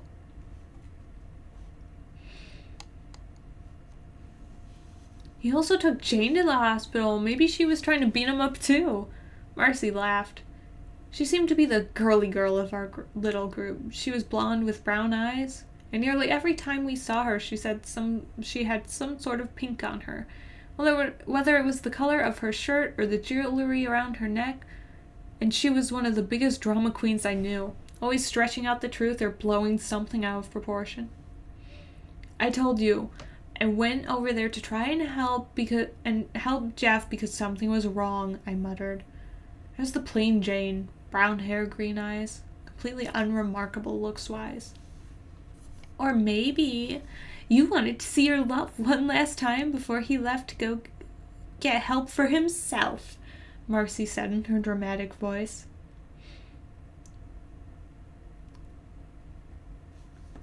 Is this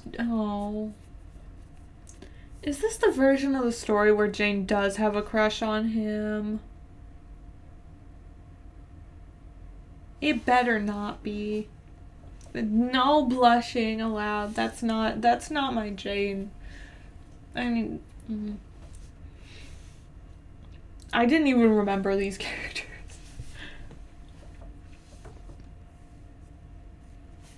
I just looked at her with my eyes the size of dinner plates. What? Yeah, me too. What? You can't deny it, Jane Arkansas. You have a crush on Jeff. Every blood cell in my body decided to migrate to my face at once when she said that. What? No, I just wanted to help him, that's all. Liar. I saw you leave that note you left on his desk. What was it? A confession of your love for him? No, it was nothing like that at all. I was just... So you left him a note then? What do you mean? I was guessing. She gave me a cynical little smile and then just waited for my response. The other girls started laughing at me. Jane, it's only a joke. I was kidding. Marcy smiled. Your face is redder than a tomato, Erica cackled. I hate all of you, I grumbled. Oh, stop being so serious. Danny put a hand on my shoulder. Come on, let's go to class.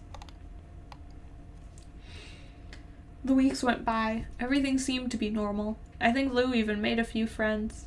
Everything was normal and nothing happened. Then Lou came up to me one day and told me about Jeff. Excuse me, your name is Jane, right? I turned around and looked. It was Lou. Yeah, you're Lou, right? Jeff's brother? Yeah.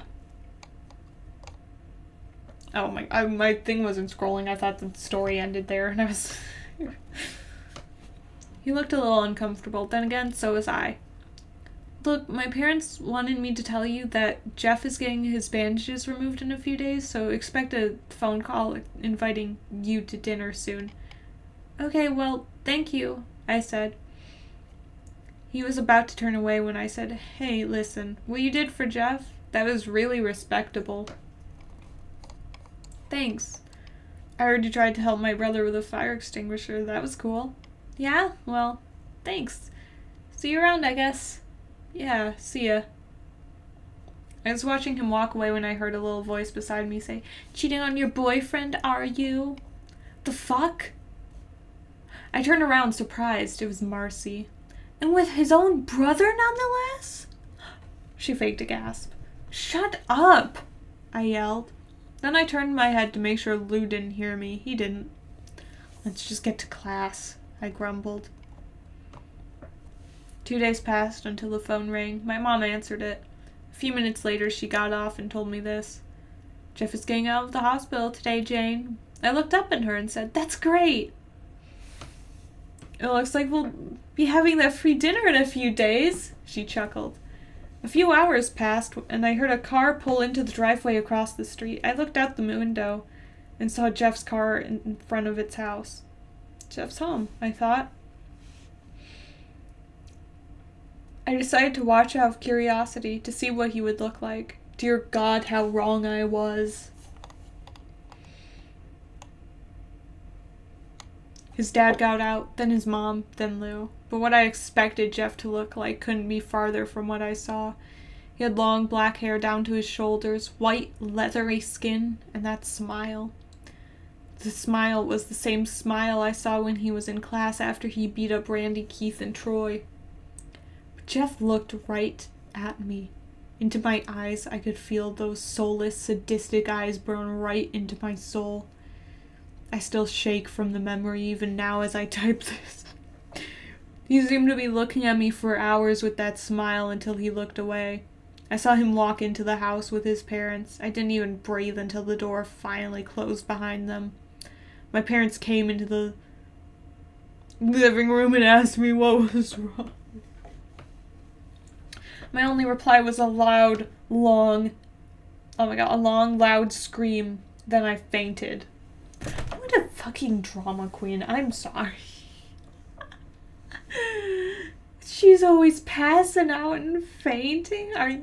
Girl, are you okay? Do you have an iron deficiency?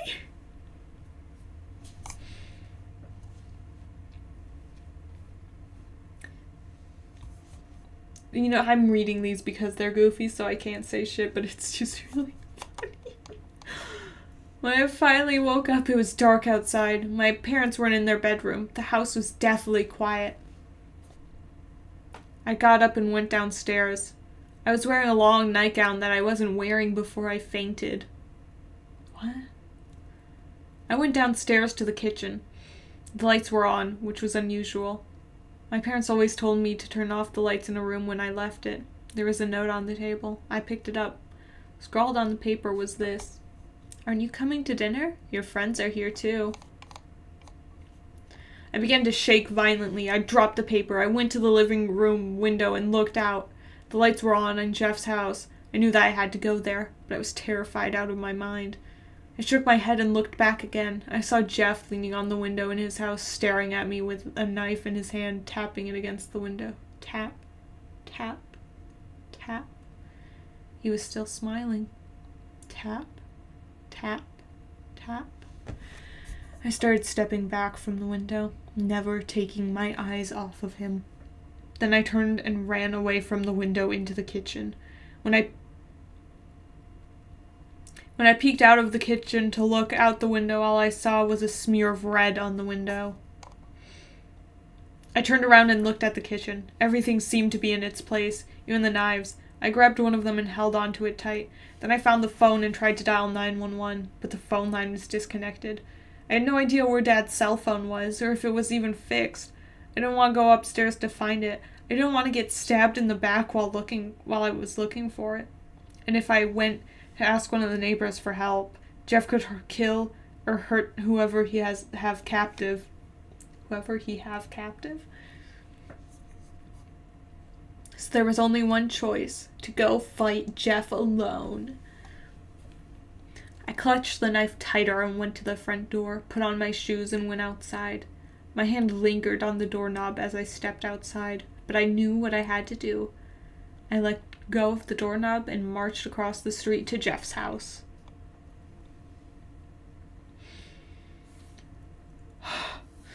As I got closer to the front door of his house, I began to slow down. My knees began to shake, my palms began to sweat, and I started to breathe faster and shallower.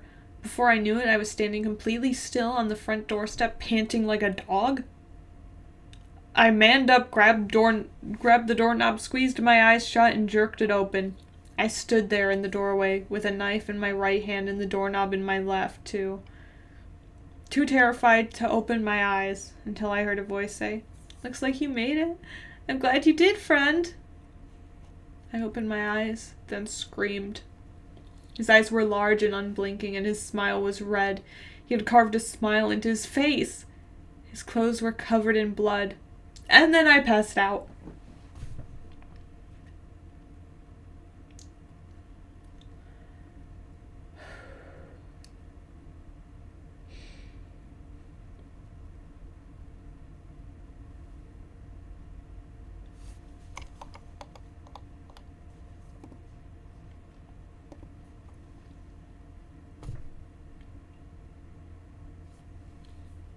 Anyway, when I woke up, I was at a dining room table. My knife was gone, and when I looked up, I saw people sitting at the table. It was my parents, Jeff's parents, his brother Lou, and my friends. They were all dead, with smiles carved into their faces and huge red cavities in their chests. The smell was unbearable. It's indescribable. Unlike anything I had ever smelled before, it was the smell of death. I tried to scream, but I had a gag in my mouth and I was tied to a chair. I looked around at the room in disbelief. Tears were welling up in my eyes from the sight and smell of the bodies. Look who's finally awake. I turned and looked beside me. Jeff was there. I tried screaming, but the gag was in the way. Suddenly he was beside with the knife against my throat. Shush, shush, shush, shush. It's not polite to scream at friends. He began sliding the blade across my face, constantly tracing invisible lines from the corners of my mouth up to my cheeks in a large, grinning smile. I shivered as he did this. When I turned away from him, he grabbed the back of my head and forced me to look at the scene at the table. Now, don't be rude. You're insulting everyone by not looking at their pretty faces. I looked back at the table, looking at everyone with their faces carved into smiles and some with their chests still bleeding fresh blood. Hot tears began running down my face and I began to sob. "Aw, what's wrong?" Jeff purred. "Are you upset that you don't look beautiful like them?" I looked at him, trying to understand what he said, but I looked away when I saw his face again and looked back to the table. "Don't worry. I'll make you look beautiful too. What do you say?" He then slid the knife under the gag and cut it off. I spat out the gag and looked at him straight in the eyes, trying to hold his gaze. He tilted his head to the side as he looked back at me. Then I shut my eyes and looked away from him. And then I muttered darkly, "Go fuck yourself." Then I turned to look at him again. "You Joker reject." He just laughed in my face. I preferred it when he just smiled. "You're even funnier than I thought." He came close to me. I looked away again, feeling his breath against my skin. Friends do friends favors, right? Well, I'm going to do a favor for you. I felt him let go of the back of my head. When I looked back, he was out of the room.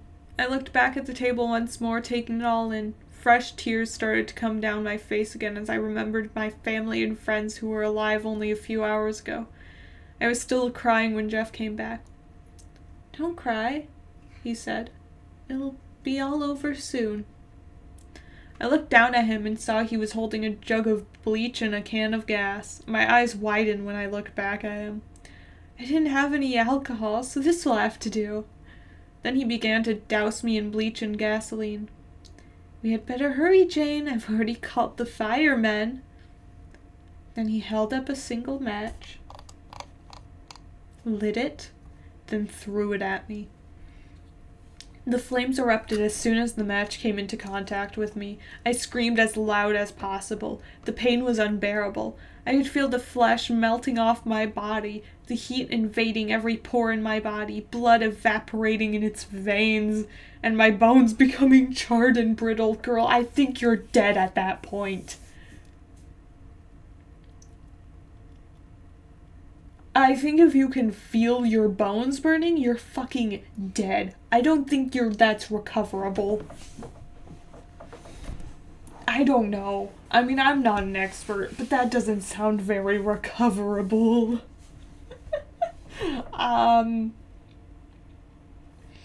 Also, again, just like every story, Jeff is acting different. Like, what?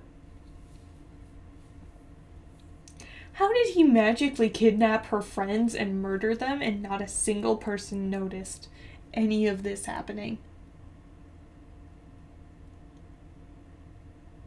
Why were her friends thrown in just to be, like, killed for no reason? How did he know that those were her friends? How did he know their addresses? Huh?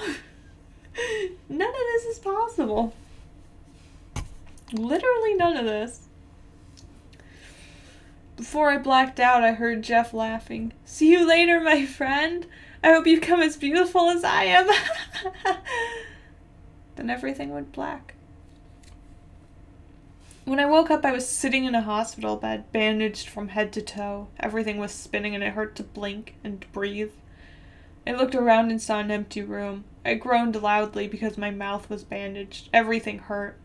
A nurse came in a few minutes later. "Jane, can you hear me?" I looked towards you. Towards you? I looked towards her. The room started spinning even more.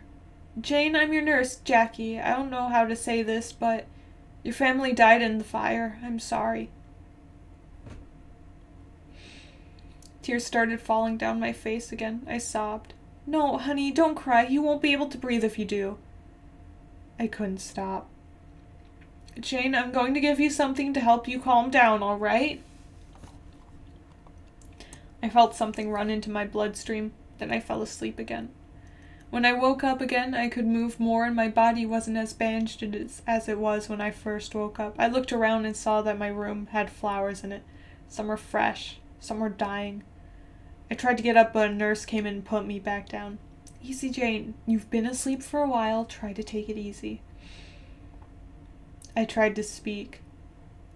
My voice came out rough and sandpapery.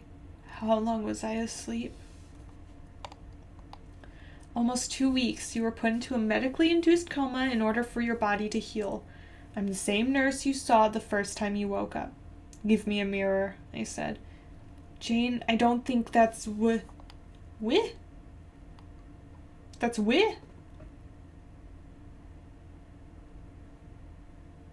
What was she trying? That's Get me a mirror!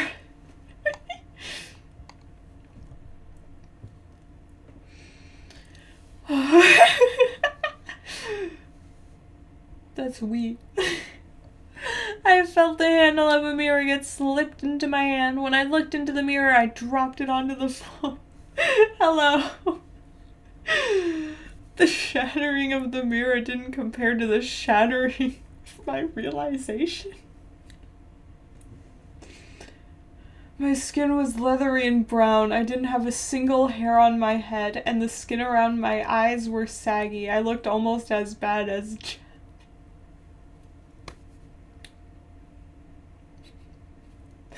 Everything came back for me. I began to cry harder than I ever had before. The nurse was hugging me, but it didn't help much. At the height of my sobbing, I was surprised that nobody else came in to check up on me, but by the time I was done, I could barely speak. Anyway, hello. I'm reading,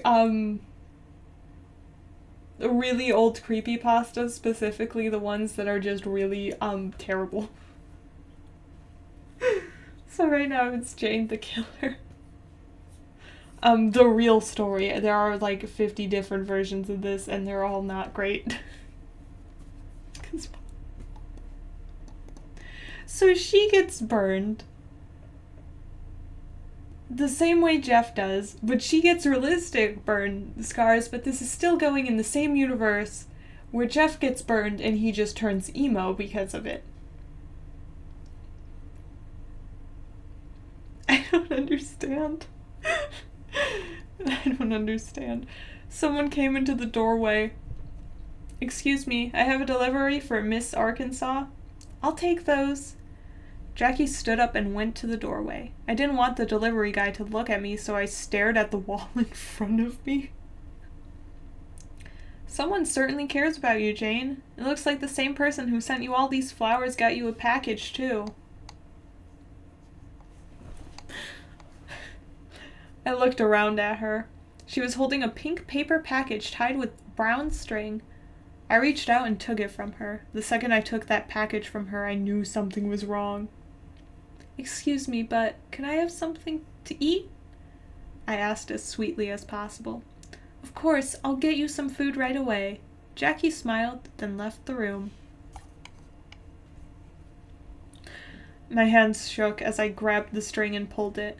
The paper lightly bounced up and I saw something that turned my blood to ice.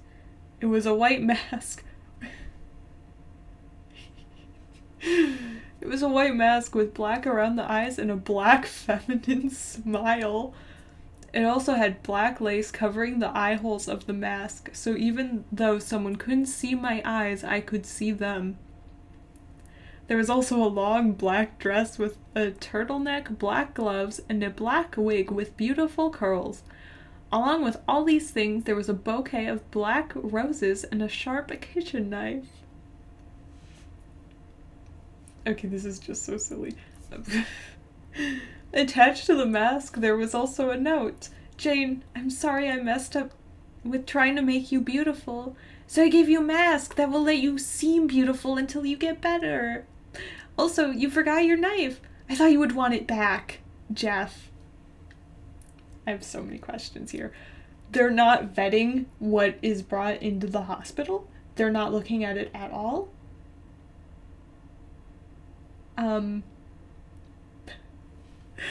What?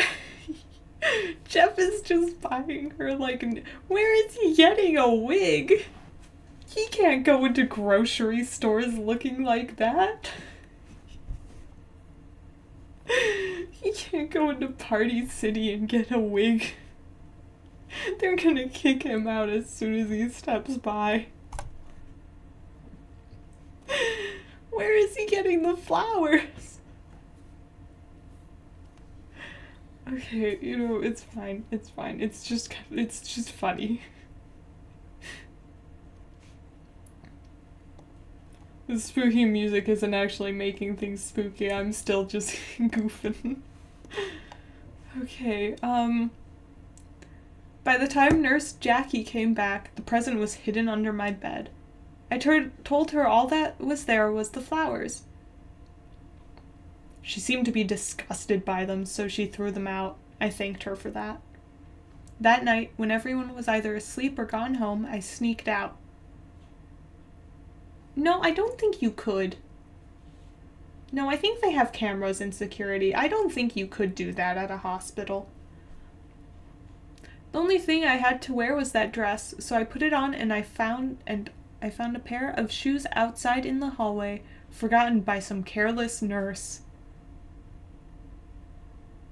The nurses are walking around barefoot? What?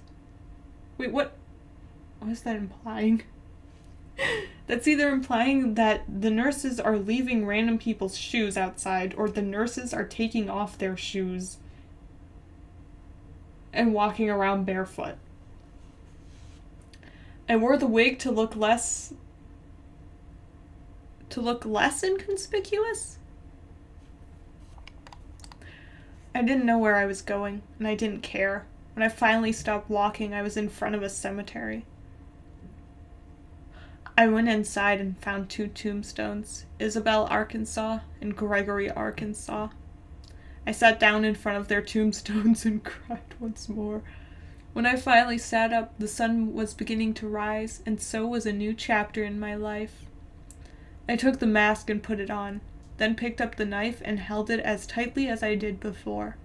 Then I turned around and looked at the rising sun. On that day I swore my revenge against Jeff the Killer and donned my new name, Jane Everlasting. For I want the only thing to be more everlasting for Jeff than his madness to be his death. Ever since that day I have been trying to find Jeff and kill him, hunting him like the animal he is. I will find you, Jeff, and I will kill you. As for the photo that has been popping up of me saying, "Don't go to sleep, you won't wake up," that pretty much explains what I want to do with Jeff's victims, prevent them from becoming victims in the first place. Whoever said that I killed them so they don't get killed by Jeff is a gross overstatement. So this is my story. Whether you accept it as fact is not up for me to decide. Now, if you excuse me, the sun is going down and the hunt is beginning once more. I think I like this less than Jeff the Killer. Oh, bye. No, stop leaving. I'm like now moving and it's sending me away. It's sending me away. It doesn't like me. Yeah, I think Jeff's story is more enjoyable because it's nonsensical. It's nonsensical, but at least the nonsense is like contained. With this version of Jane, First of all, it's not even the original story. I wish I would have saved the original story. I should find that sometime. But also, it's like trying to make sense where there was no sense in Jeff's story. So it makes less sense to me. It makes less sense when it's like, this thing happened, but then in this story, it's like, actually, reverse. Getting bleached and burned doesn't just make you pale and emo. It makes it make less sense. I don't know. I don't like it as much because of that. And also just the, like, Jane the killer on the run somehow getting... just, like, typing up on the internet. You guys are all wrong! That's such a silly concept. No, don't save changes. I was just typing for fun. It's so silly. I really should have planned what I was gonna read. I want to read one more, and I don't know which one. Some of these are big files. How big is Toby's? Oh my god, that is a lot of words. Oh my gosh. There's no paragraphs.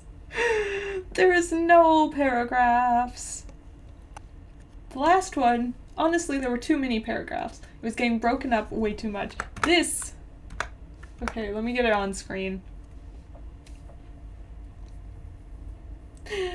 There's nothing. There's no paragraphs. Anyway, a final story to laugh out of the night is gonna be the original Tiki Toby story. At least I'm pretty sure this is like the original version, because I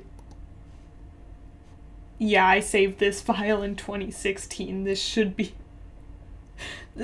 the OG version from 8 years ago. Oh, I'm just gonna like add breaks in random spots real quick. Just because I'm gonna like lose track of where I am. So the paragraphs aren't gonna make sense, but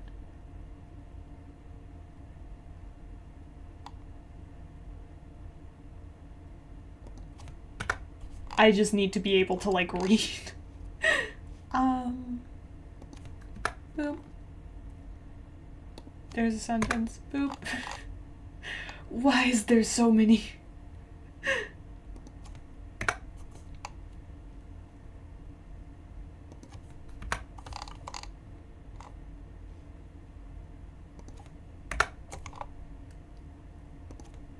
Is the entire story like this?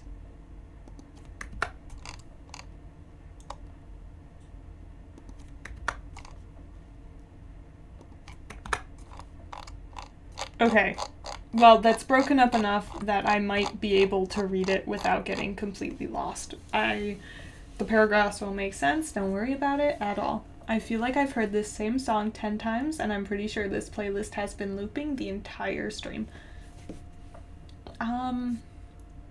Okay.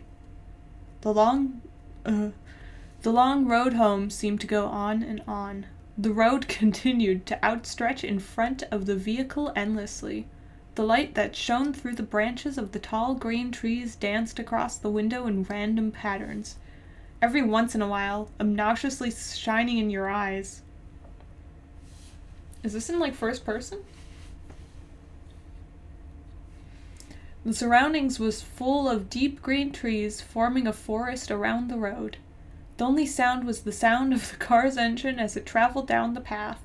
It was peaceful and let off a serene feeling. Although the ride seemed like a nice one, it lacked every form of nice for both passengers. The middle-aged woman behind the steering wheel had neat, short, brown hair that fit her complexion quite well. She wore a green V-neck t-shirt and a pair of blue jeans.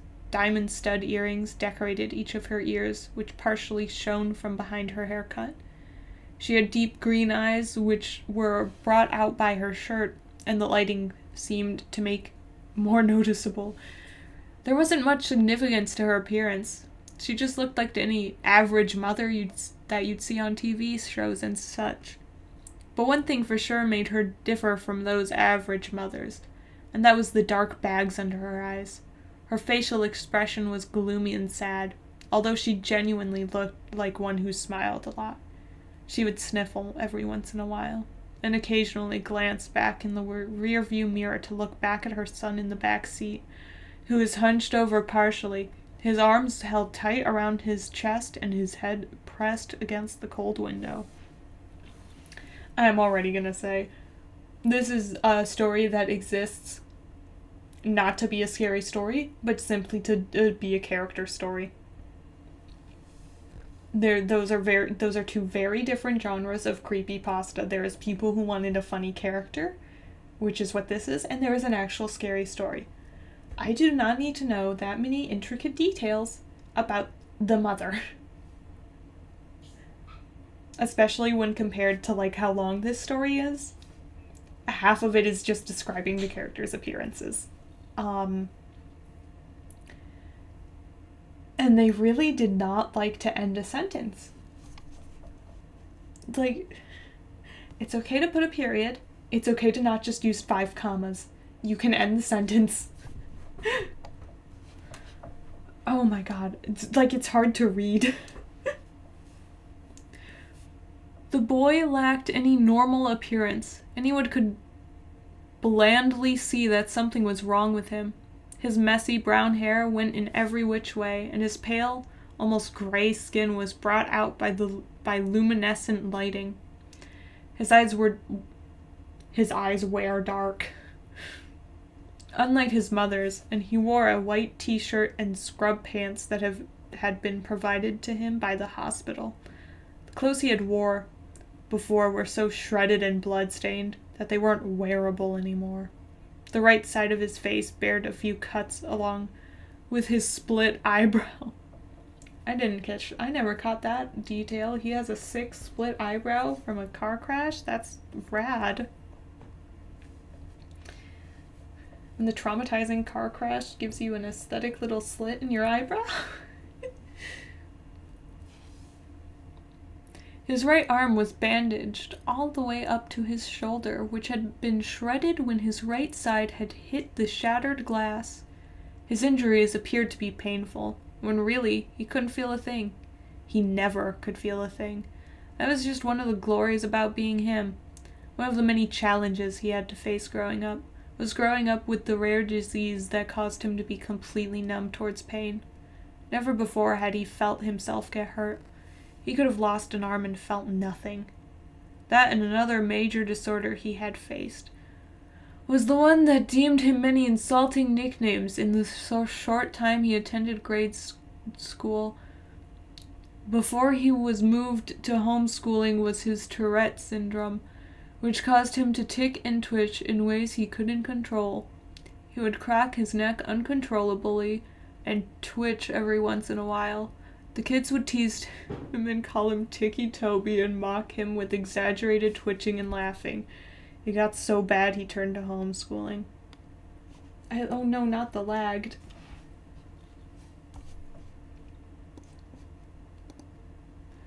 I need to mentally prepare for the fact that this is absolutely going to be just... Oh, why did music turned off? This is gonna be such a shitty fucking, writing when it comes to Tourette's syndrome. Oh, I forgot that they're just like, oh, he's so scary. 'Cause he has Tourette's syndrome.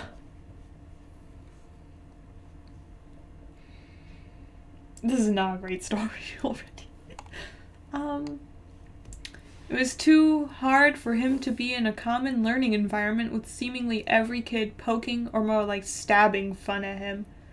Toby stared blankly out the window. His face was empty of any depictable emotion, and every few minutes his shoulder, arm, or foot would twitch. Every bump that the car tires hit made his stomach turn. Toby Rogers was the boy's name. And the last time Toby remembered riding a car was when it crashed. That's all he thought about, unconsciously replaying everything he had remembered before he blacked out over and over again.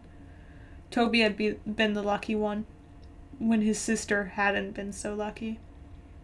When the thought of his older sister came, he couldn't help but let his eyes begin to tear up. The horrible memories replayed in his mind, her screaming that had been cut off when the front of the car was smashed in. It all went blank for a moment before Toby opened his eyes to see his sister's body. Her forehead pierced with glass shards. Her hips and legs were crushed under the force of the steering wheel. Her torso pushed in from the late inflated airbag. This was the last thing he had seen of his dear older sister. What is this? This is not scary music. Okay. I mean, solid backstory. Seeing your sister get killed in a car crash, that's gonna fuck you up. The road home continued on for what seemed like forever. It took so long to get home due to his mother wanting to avoid passing the site of the crash. When the surrounding gave into a familiar neighborhood, they had both been more than ready to get out of the car and step back into their own home. It was an older neighborhood, with quaint little houses all next to each other. The car drove in front of a little blue house with white window panes. They both quickly noticed the old vehicle that was parked in front of the house and the familiar figure who stood out in the driveway. I'm struggling reading this one, I'm so sorry. Toby felt automatic anger and frustration to take over him at the sight of his father who wasn't there. His mother pulled the car up into the driveway beside him before turning off the engine and preparing to step out and face her husband.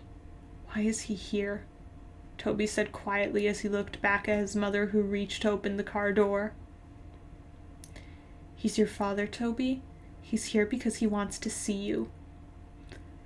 His mother responded with a monotone voice, trying to sound less shaky. Yet he couldn't have driven up to the hospital to see Lyra before she died. Damn! Toby narrowed his eyes out the window. "He was drunk that night, honey. He couldn't drive." "Yeah, when is he not?" Toby pushed open the door before his mother and stumbled out onto the driveway where he met his father's gaze before looking down at his feet with a stern expression. His mother stepped out behind him and met her husband's eyes before walking around the car. His father opened his arms, expecting a hug from his wife, but she walked past him and put her arm around Toby's shoulder and influenced him to begin walking inside. "Connie," her husband began to say under a raspy voice. "What? No welcome home hug, huh?" She ignored her husband's obnoxious words and walked past him with her son under her arm. "Hey, he's 16, he can walk by himself." His father began to follow them in. "He's 17. Connie glared back at him before opening the door to the house and stepping inside. "Toby, why don't we get you in your room to rest, okay? I'll come get you when dinner is ready." "No, I'm 16. I can walk by myself," Toby said sarcastically, and glared back at his father before stumbling up the small staircase and turning into his room, where he slammed the door violently. His little room didn't have much in it. Oh my god, there's so many words.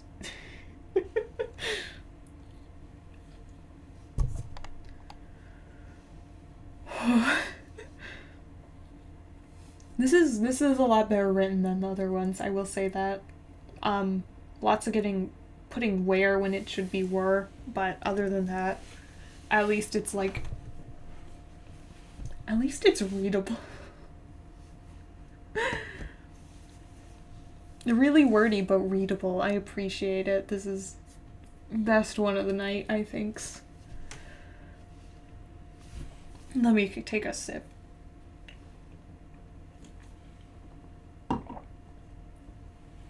Oh. Hello? I took too much of a sip. I disappeared. I died. Just a small bed, a dresser, a window, and his walls had a few framed pictures of his family, back when they were a family. Before his father became an alcoholic and acted violently towards the rest of his family. Toby remembered when he was arguing with his mother and he grabbed her by the hair and shoved her to the floor, and when Lyra had tried to break it up. He pushed her and she hit her back on the corner of the kitchen counter. Toby could never forgive him for what he did to his mother and sister. Never.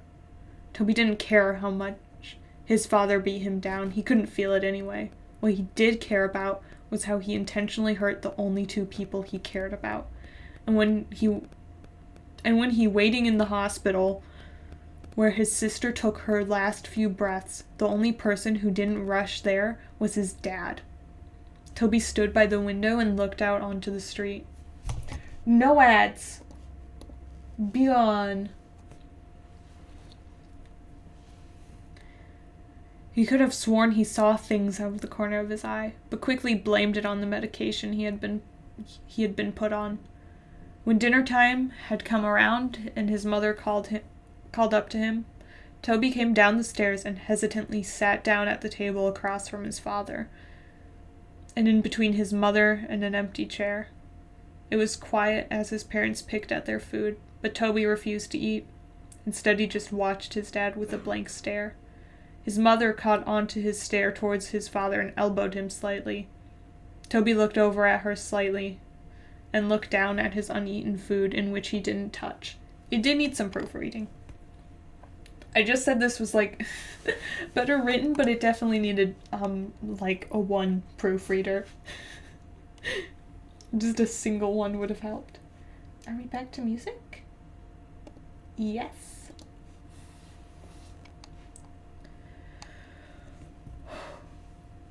Toby laid in bed. He pulled his covers over his head and stared at the window.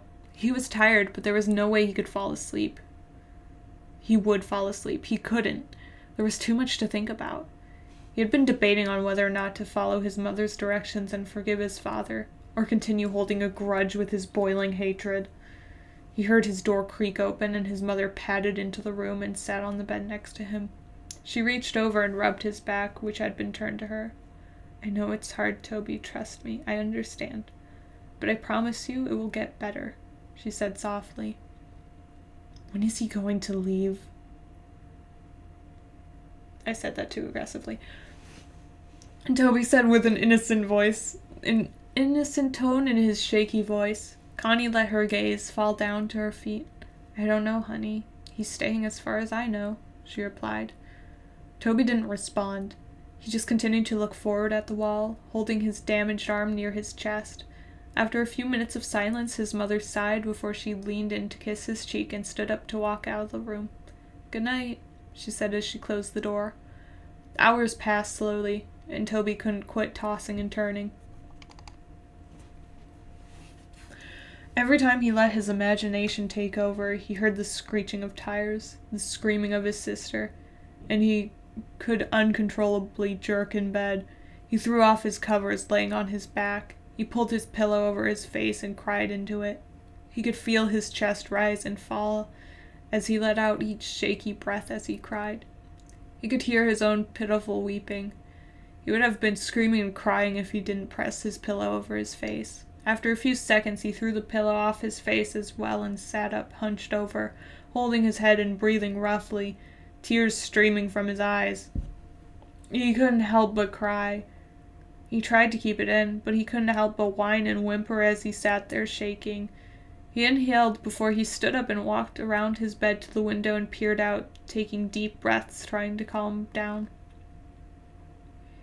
He rubbed his eyes and looked out at the group of tall pine trees across the street. He stopped suddenly, and his gaze slowly centered on something standing under the streetlight. He heard ringing in his ears and he couldn't look away.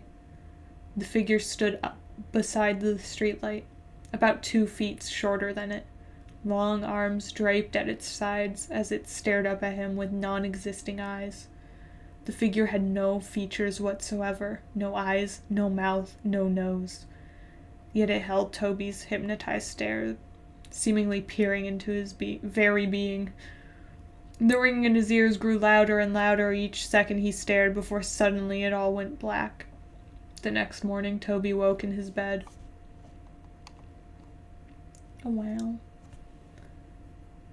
He felt different. He wasn't tired at all. When he consciously woke up, it felt like he had been lying there awake for hours. He had no thoughts flowing through his mind. He sat up slowly and stumbled over to the wall. But when he stood up, he automatically felt dizzy. He stumbled to the doorway and walked down the stairs. His parents were sitting at the table. His father was in tune with the small TV that sat on the countertop, and his mother reading the newspaper.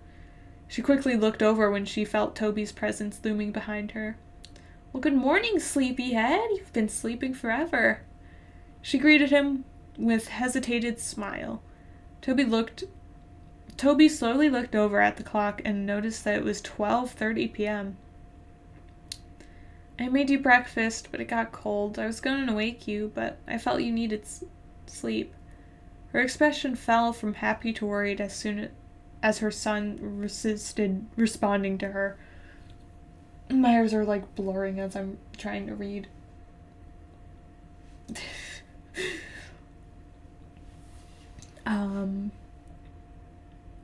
Are you all right? Toby stumbled over and sat by his father. He felt as if he was on idle and had no control over his actions. He was seeing everything he did, but it didn't seem to register in his brain properly. He reached out to his father's arm, but his hand ended up getting slapped. His father turned to him abruptly and pushed his chair over with his foot. "Don't touch me, boy!" he yelled. His mother stood up. "All right, knock that off. That is the last thing we need."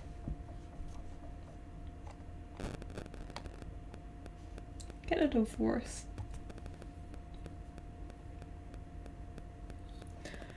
The days went by and things continued on as they were.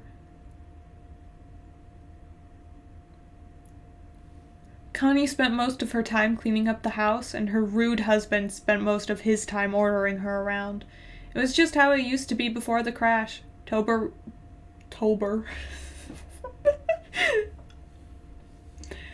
never really left his room. He would sit by his bed and tremble. His mind would wander, but his thoughts changed too fast to be remembered. He would pace around his small room like a caged animal, or stare out the window. The unhealthy cycle continued.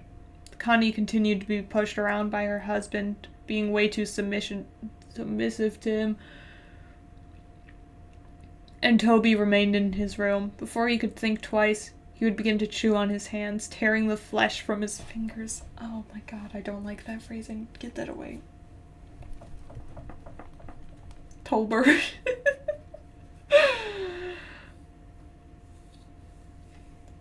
You know what? Tober's a cute name. I'm just gonna pretend that's correct. God, the tearing flesh from his fingers just gave me, like, the ultimate ick. He would knot his hands until they bled. When his mother walked in on him while he was doing so, she reacted horribly. She rushed him downstairs and grabbed the first aid, wrapping his hands in it. She demanded that he wouldn't leave her side from then. He isolated himself so much he grew to hate being around others. His memory grew glitchy as well. He'd start missing memory of minutes, hours, days, and so on. He would begin talking nonsense about things completely unrelated to conversations he would have. He'd go off about seeing things, sharks in his sink as he washed the dishes, hearing crickets in his pillows, and seeing ghosts outside his bedroom window. All the nonsense landed him in a counselor's office. His mother grew too anxious about his mental health. She decided it would be good for him to talk to a professional about what he was feeling. Connie walked Toby into the building, holding his hand and guiding him in. She walked him up to the front desk and began talking to the lady who sat behind it. "Mrs. Rogers?" the lady asked. "Yes, that's me." Connie nodded. We're here to see Dr. Oliver. I'm here with Toby Rogers. Yes, right this way. Oh, hi, Binks. The lady stood up, hello, and led them down a long hallway. Toby looked at the framed artwork down the halls and tuned into the sound of the lady's high heels on the hardwood floor. She opened the door to a room with a table and 2 chairs. If we can get him to sit in here for a few minutes, I'll get the doctor. She smiled and held the door open. Toby stumbled into the room and sat down at the table. He looked over at his mother and the lady before the door slowly shut behind them. He looked around the room before he held up his tightly bandaged hands and began to bite at the bandages to unwrap his hands, but was interrupted as the door swung open and a young woman in a black and white spotted dress and light blonde hair stepped in, holding a clipboard and a pen. "Toby?" she asked with a smile. Toby looked up at her and nodded. "Nice to meet you, Toby. My name is Dr. Oliver." She put her hands out for him to shake, but hesitantly pulled away when she noticed his bandaged hands. "Oh," she smiled nervously before clearing her throat and sitting in the chair across the table from him. "So I'm going to ask you a few questions. Try to answer them as honestly as possible, okay?"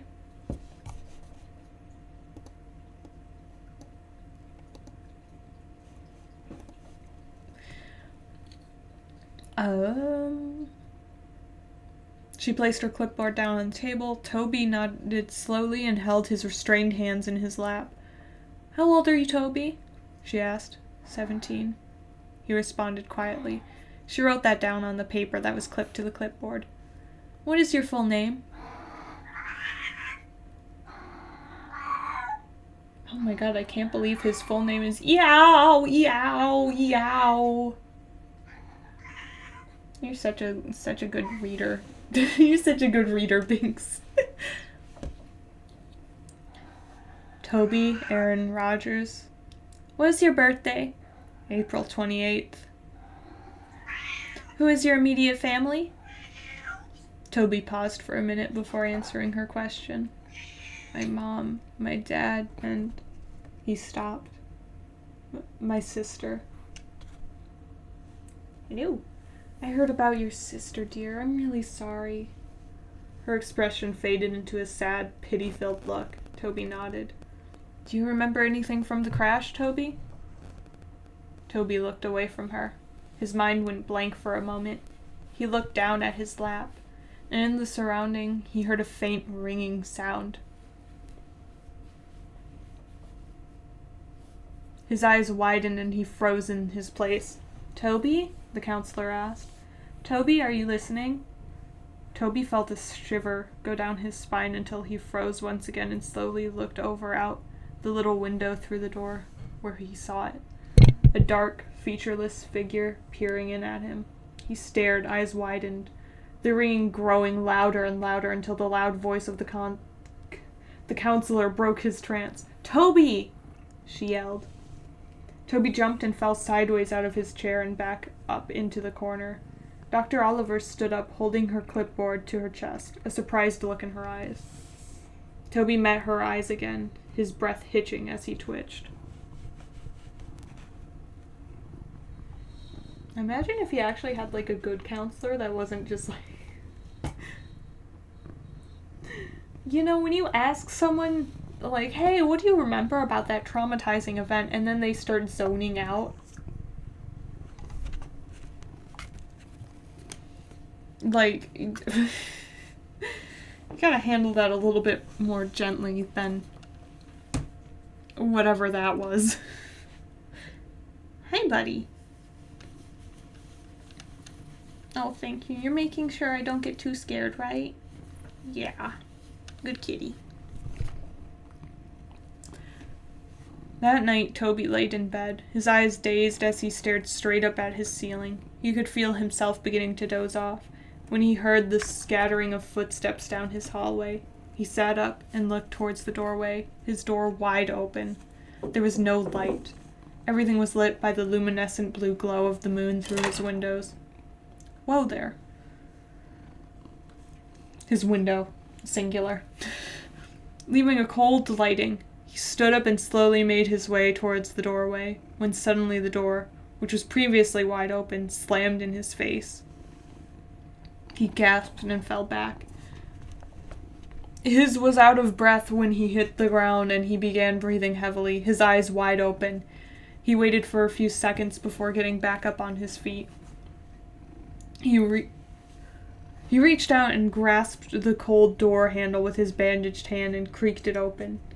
He looked out into the dark hallway and tiptoed out of his room. The window at the end of the hallway lit up the darkness with blue moonlight as he padded his way down.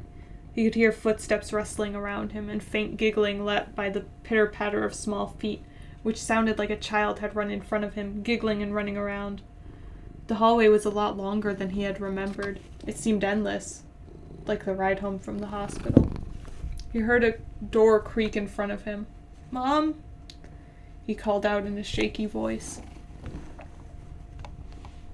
"Hi! Hi! Oh my gosh." Suddenly, a door slammed behind him and he jumped and turned around. Behind him, he heard a long, eerie groan from behind him that sounded to croak right in his ear. He turned around as fast as he could and was suddenly face to face with none other than his dead sister. Her eyes were clouded white, her skin pale, and the right side of her jaw only dangling on by tissue and muscle, glass protruding from her forehead, and black blood leaking down her face. Her blonde hair pulled up back in a ponytail, as it always was, wearing her gray t-shirt, and athlete's shorts, which were dirty and spotted with blood. Her legs were bent in ways they shouldn't be. She stood, emitting a long croaking noise, only an inch away from Toby's face. Toby yelped and fell back. Ah! He started to crawl backwards away from her, not able to break the eye contact he held with her blank, dead eyes. He dragged himself backwards until he backed up into something. He stopped for a second. Everything was dead silent, except for his heavy breathing and crying. He slowly looked up and to meet the blank face of a tall, dark figure that stood over him. Behind the tall, dark mask were rows of children, looking to range from 3 to 10 years, their eyes completely black and dark black blood leaked from their eye sockets. He screamed and stood up as fast as he could, only to be tripped by dark black tendrils that wrapped around his ankles. Tober is going through it right now. Hi. Tober is really going through it. He fell straight on his stomach and got the wind knocked out of his chest. He tried to scream out, but he couldn't make a sound. He wheezed out before it all went black. Toby woke up with a start. He screamed out and sat up as fast as he could, completely short of breath. He wheezed out and held his chest with his bandaged hands. Whoa. It was just a dream. Just a dream. He laid back down on his bed and rolled over on his side. It felt like a giant weight had been lifted off his chest, and he took in deep breaths. He stood up and padded over to his window. He saw nothing. Nobody was out there. No ghosts, no figures, nothing. Wait, you took away Emmy Vonda. When did you do that? Whoa, buddy! Whoa! This is the real creepypasta. Binks! Bink! Bink! Can you get up? Can you get up, please? Can you get up, please? Bink! Oh, no! Oh, God! Oh, no! Why would you do that to me? Oh!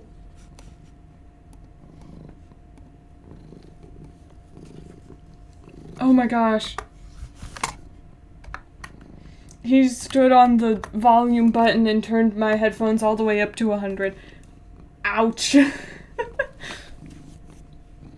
Buddy. Alright, I have my keyboard in my lap now so that he's not stepping on it. He heard the rustling and coughing of his father out the doorway. His door was closed. He walked over and opened it. Looking out into the hallway once again, He padded down the hallway and into the kitchen, where he found his dad standing and having a smoke in their living room. Toby waited a second and watched him from the corner before a burning feeling started deep in his chest.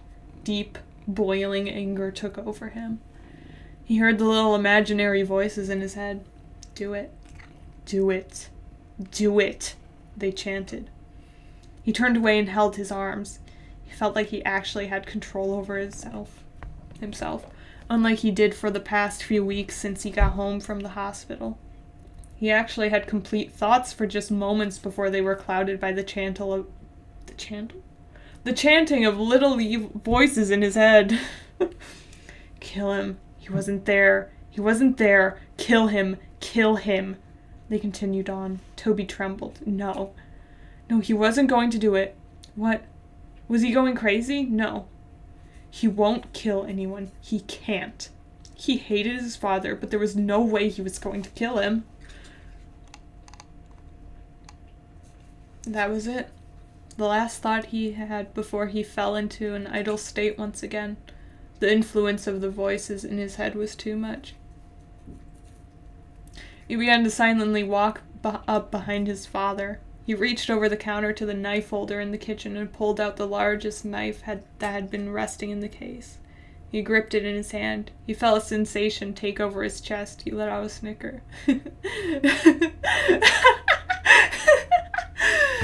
He began laughing so hard he had to gasp for breath. His father turned around abruptly before he felt a brute force shove him to the floor.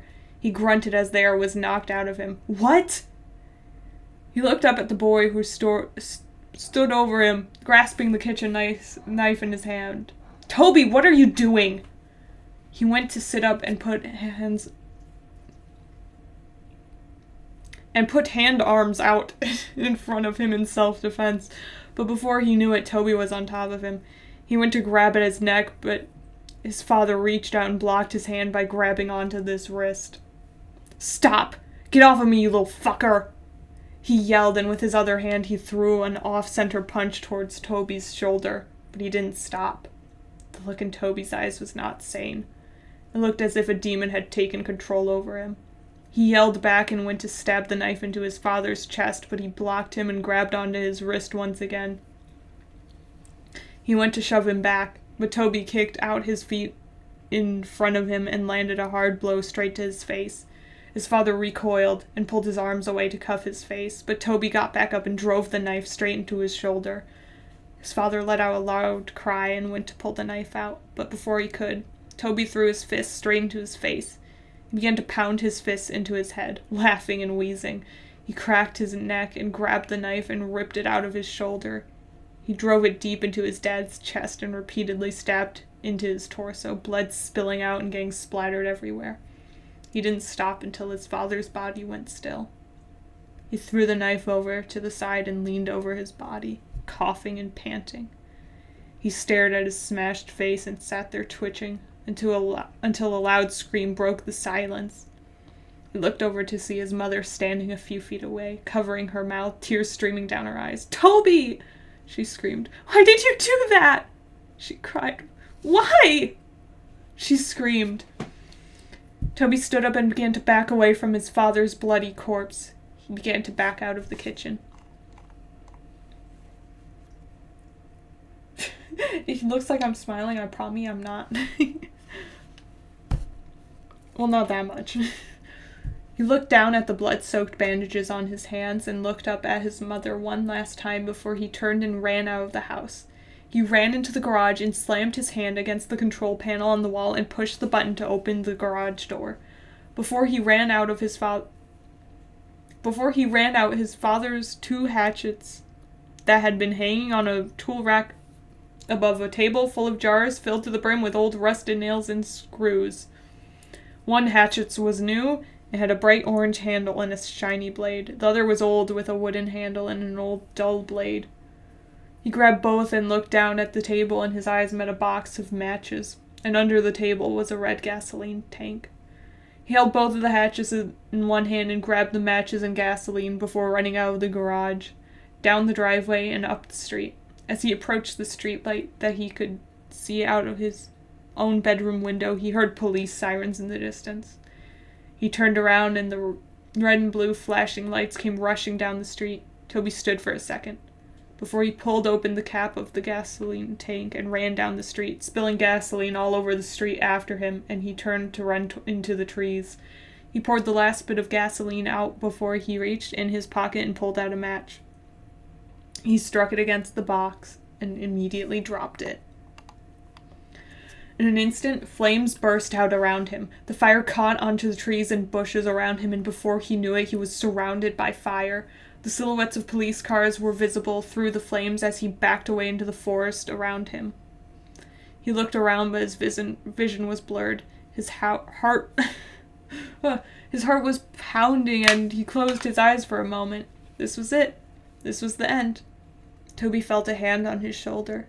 He opened his eyes and looked over to see a large, white hand with long, bony fingers that rested on his shoulder. He followed the arm that was attached to the hand up to a towering, dark figure. It appeared to be wearing a dark, black suit, and its face was completely blank.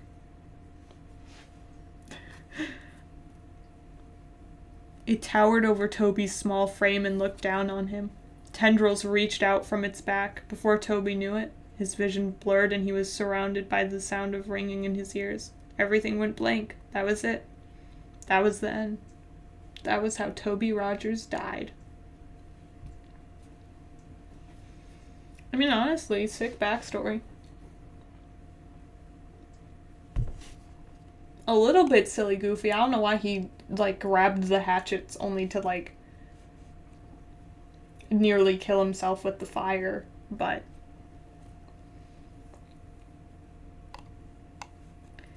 you know, hydrate and stretch. Okay, where's my hydrate?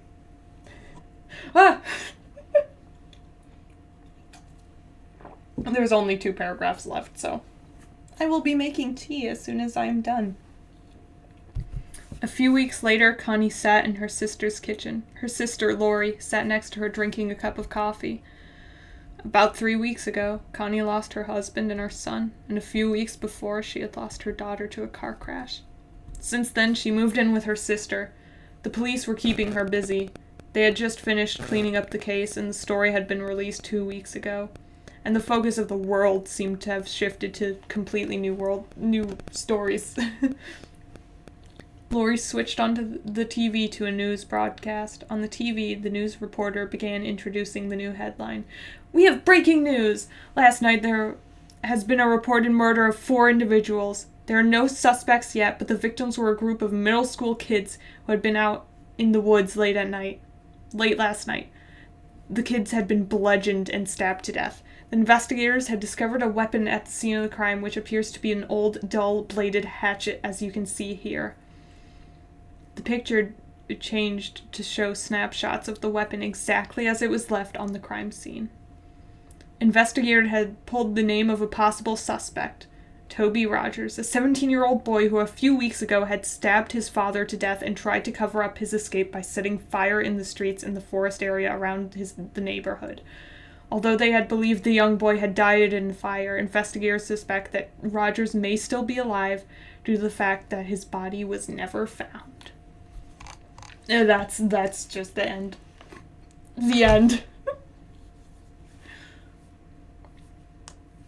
I mean, I'm gonna a rating. I'm gonna give a rating. This one's definitely the best one I read today. I'm gonna put Jeff at 2 and The Real Story of Jane the Killer at 3. Very wordy. Could have used literally any read through to check for all the spelling errors. But not surprisingly not bad. Not as bad as I thought it would be. I'm gonna do one more. I'm gonna do the smallest thing I can.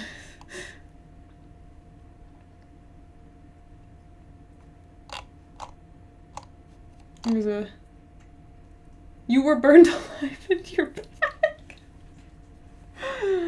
I Yeah, it happens to the best of us.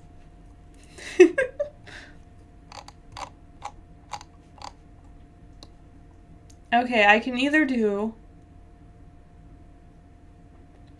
a couple like really small, like 2-paragraph creepypastas, or I can do Smile Dog.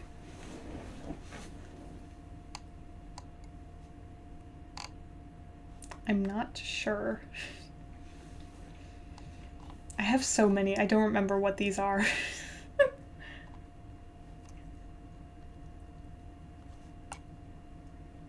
What? Ah, I see. I see.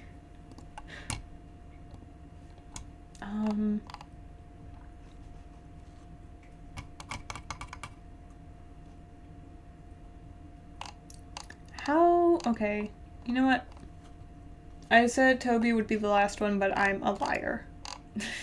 Constantly. Where's the dog? Wait, it's ads. Get out of here, ads. Not allowed. Oh, okay. Yes. Oh, I didn't even save just the creepypasta. I saved a bunch of other stuff with it. Is this like the actual first thing? Okay. I think this is the actual creepypasta here. So we're doing, for realsies, the last one, it's Smile Dog time. There is no photo because this is just what I have saved on my computer. I first met in person with Mary E. in the summer of 2007. Oh my god. I was like a baby. I had arranged with her husband of 15 years, Terrence, to see her for an interview. Mary had initially agreed, since I was not a newsman, but rather an amateur writer gathering information for a few early college assignments and, if all went according to plan, some pieces of fiction. We scheduled the interview for a particular week when I was in Chicago on unrelated business, but at the last moment, Mary changed her mind and locked herself in the couple's bedroom, refusing to meet with me. For half an hour I sat with Terrence as we camped outside the bedroom door, I listening and taking notes while he attempted fruitlessly to calm his wife. The things Mary said made little sense, but fit with the pattern I was expecting. Though I could not see her, I could tell from her voice that she was crying. And more often than not, her objections to speaking with me centered around an incoherent diatribe on her dreams, her nightmares. Terrence apologized profusely?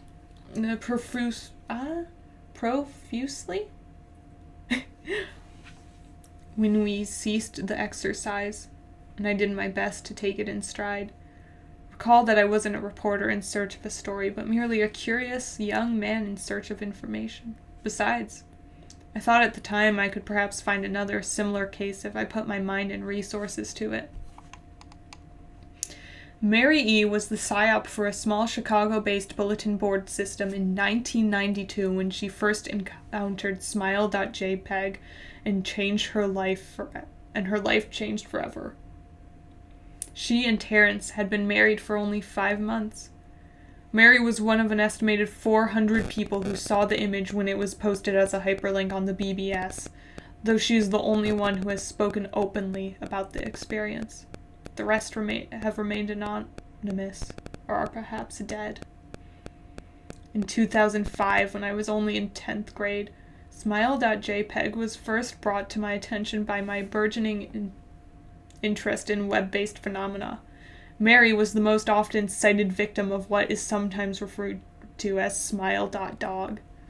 The being smile.jpg is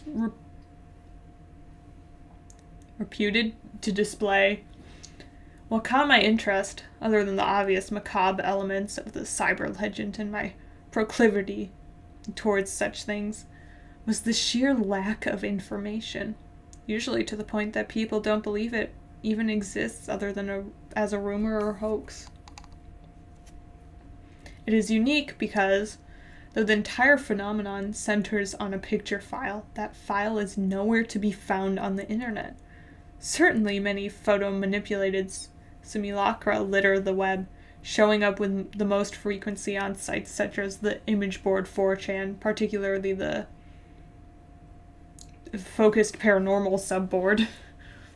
It is suspected these are fake because they do not have the same effect as the true smile.jpg is believed to have, namely sudden onset temporal lobe epilepsy and acute anxiety. The purported reaction in the viewer is one of the reasons the phantom-like smile.jpg is regarded with such disdain, since it is patently absurd. That depending on whom you ask, the reluctance to acknowledge smile.jpg's existence might be just as much out of fear as it is out of disbelief. Neither smile.jpg nor smile.dog is mentioned anywhere on Wikipedia, though the website features articles on such other, perhaps more scandalous, shock sites such as hello.jpg or 2 girls 1 cup. Any attempt to create a page pertaining to smile.jpg is summarily deleted by any of the encyclopedia's many admins. Encounters with smile.jpg are the stuff of internet legend. Mary E's story is not unique.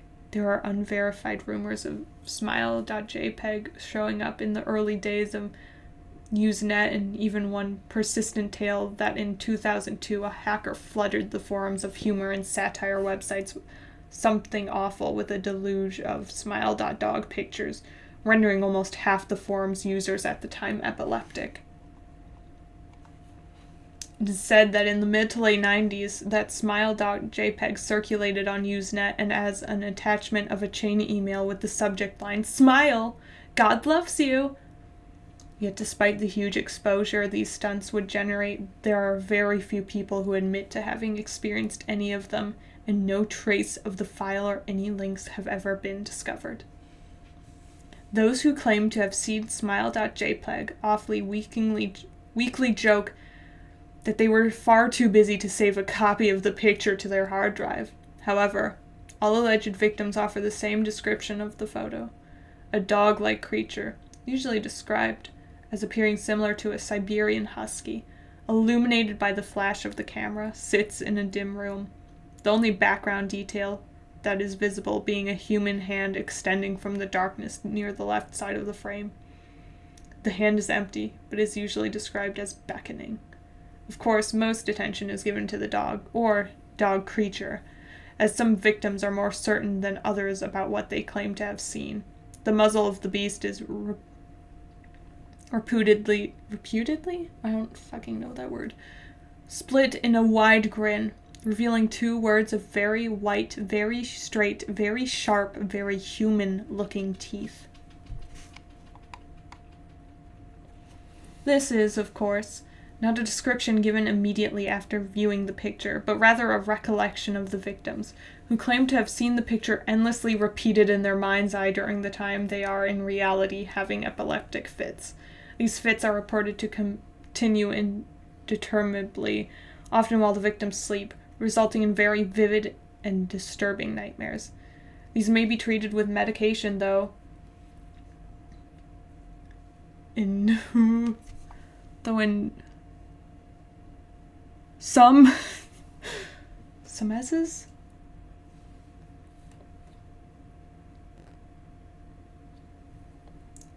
what? I don't. Is this a word or is this a misspelling? I love reading spooky stories. It's so fun.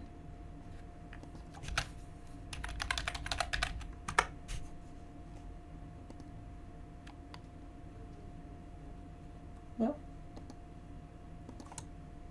Oh, okay, it's just sumses. Though in sumses, it is more effective than others. Mary E., I assumed, was not on effective medication. That was why, after my visit to her apartment in 2007, I sent out feelers to several folklore an urban legend-oriented news groups, websites, and mailing lists, hoping to find the name of a supposed victim of smile.jpg who felt more interested in talking about his experiences. For a time, nothing happened, and at length I forgot completely about my pursuits. Until I had begun my freshman year of college and was quite busy. Mary contacted me via email, however, near the beginning of March 2008. To jml@blank.com from marye@blank.net. Subject: last summer's interview. Dear Mr. L., I'm incredibly sorry about my behavior last summer when you came to interview me. I hope you understand that it was no fault of yours, but rather my own problems that led me to act out as I did. I realize that I could have handled the situation more decorously. However, I hope you will forgive me. At the time, I was afraid. Sit on the back rooms, yeah. Get that out of here. You see, for 15 years, I have been haunted by smile.jpg. Smile.dog comes to me in my sleep every night. I know that sounds silly, but it's true.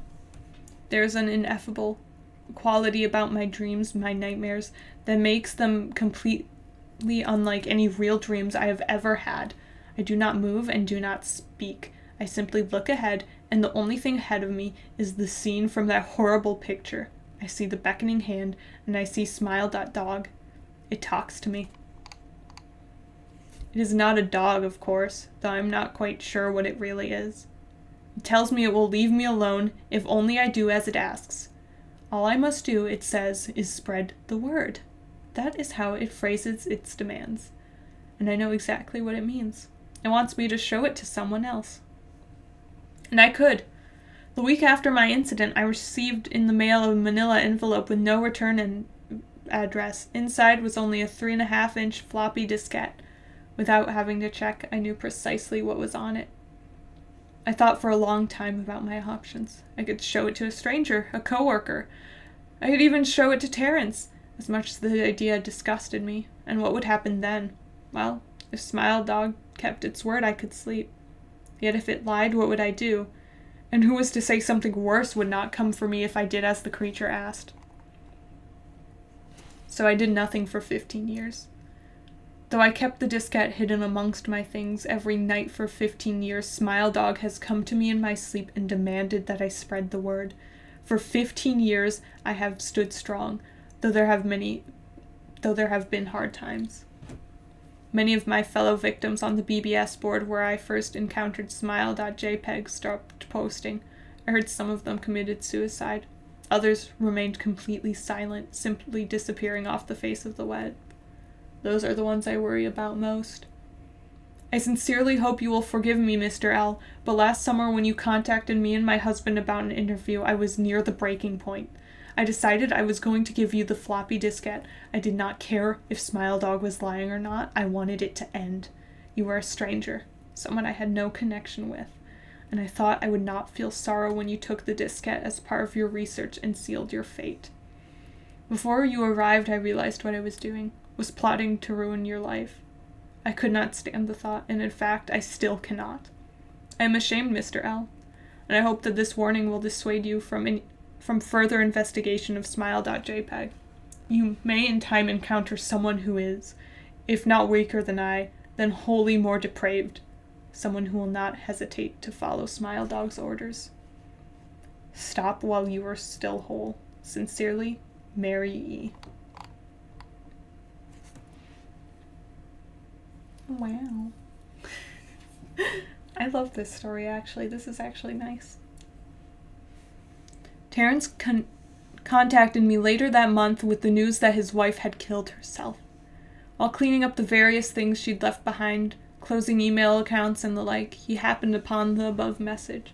He was a man in shambles. He wept as he told me to listen to his wife's advice. He'd found the diskette, he revealed, and burned it until it was nothing but a stinking pile of blackened plastic. The part that most disturbed him, however, was how the diskette had hissed as it melted, like some sort of animal, he said. I will admit that I was a little uncertain about how to respond to this. At first I thought perhaps it was a joke, with the couple belatedly playing with the situation in order to get a rise out of me. A quick check of several Chicago newspapers' online obituaries, however, proved that Mary E. was indeed dead. There was, of course, no mention of suicide in the article. I decided that, for a time at least, I would not further pursue the subject of smile.jpg, especially since I had finals coming up at the end of May. But the world has odd ways of testing us. Almost a full year after I'd returned from my disastrous interview with Mary E., I received another email. To jml@blank.com from Eliza Elzayer 82@blank.com. Subject: smile. Hello. I found your email address through a mailing list. Your profile said you are interested in Smile Dog. I have saw it. It is not as bad as everyone says. I have sent it to you here. Just spreading the word. Smile. The final line chilled me to the bone. According to my email client, there was one file attachment called, naturally, smile.jpg. I considered downloading it for some time. It was most likely a fake, I imagined. And even if it weren't, I was never wholly convinced of smile.jpg's peculiar powers. Mary E.'s account had shaken me, yes, but she was probably mentally unbalanced anyway. After all, how could a simple image do what smile.jpg was said to accomplish? What sort of creature was it that could break one's mind with only the power of the eye? And if such things were patently absurd, then why did the legend exist at all? If I downloaded the image, if I looked at it, and if Mary turned out to be correct, if Smile Dog came to me in my dreams demanding I spread the word, what would I do? Would I live my life as Mary had, fighting against the urge to give in until I died? Or would I simply spread the word, eager to be put to rest? And if I chose the latter route, how could I do it? Whom would I burden in turn? If I went through with my earlier intention to write a short article about smile.jpg, I decided I could attach it as evidence, and anyone who reads the article, anyone who took interest, would be affected. And even assuming that the smile.jpg attached to the email was genuine, would I be capricious enough to save myself in that manner? Could I spread the word? Yes. Yes, I could. Insert photo of Smile Dog here. I don't have it. That slays. Shout out for there being an old creepypasta that actually, like, holds up over time. Okay, get the spooky music out of here. We're not spooky. We're normal. That was fun. I like reading. I do intend to do, not for like another week or two, but I do intend on doing one where I read the like actually scary ones and not just the ones where I'm gonna laugh at them. Smile Dog was actually, I don't know, that one's like good. I don't have the image so it doesn't take full effect and I'm not like shaking in my boots, but I mean, wait, can I? Smile Dog musical group? What?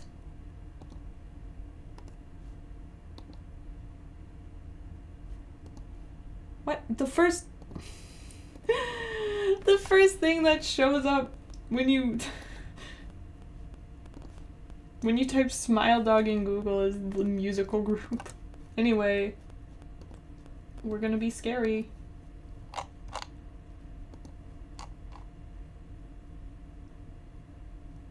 Wait, what was that saved as? Womp. Pretend I had this at the correct time. Get scared. You are so scared. Ooh. PNG. .jpg, I mean. Ah, woo. Woo. The other version is scarier, but I don't want to look. I don't like looking at that one. Okay, get it away from me. Yes. The red version is a lot worse, but that's just what I had. Yeah, I don't know. Like I said, I will at some point do a actual spooky scary stream, but that was fun. I had fun. I now remember what the old stories were because I probably have not read most of those stories since like 2016 when I saved them on my computer, so yay. And that's gonna be it because that was 3 hours of talking. I'm going to drink tea and I'm going to not talk until tomorrow's stream. Or at least like minimize my talking, but yeah. Okay. Thank you for being here. Thank you for listening to the creepy or the somewhat creepy. But yeah, have a nice night or day. I don't know time zones. Have a nice time. And goodbye. Oh yay, I had pets again. Thank you. Bye-bye.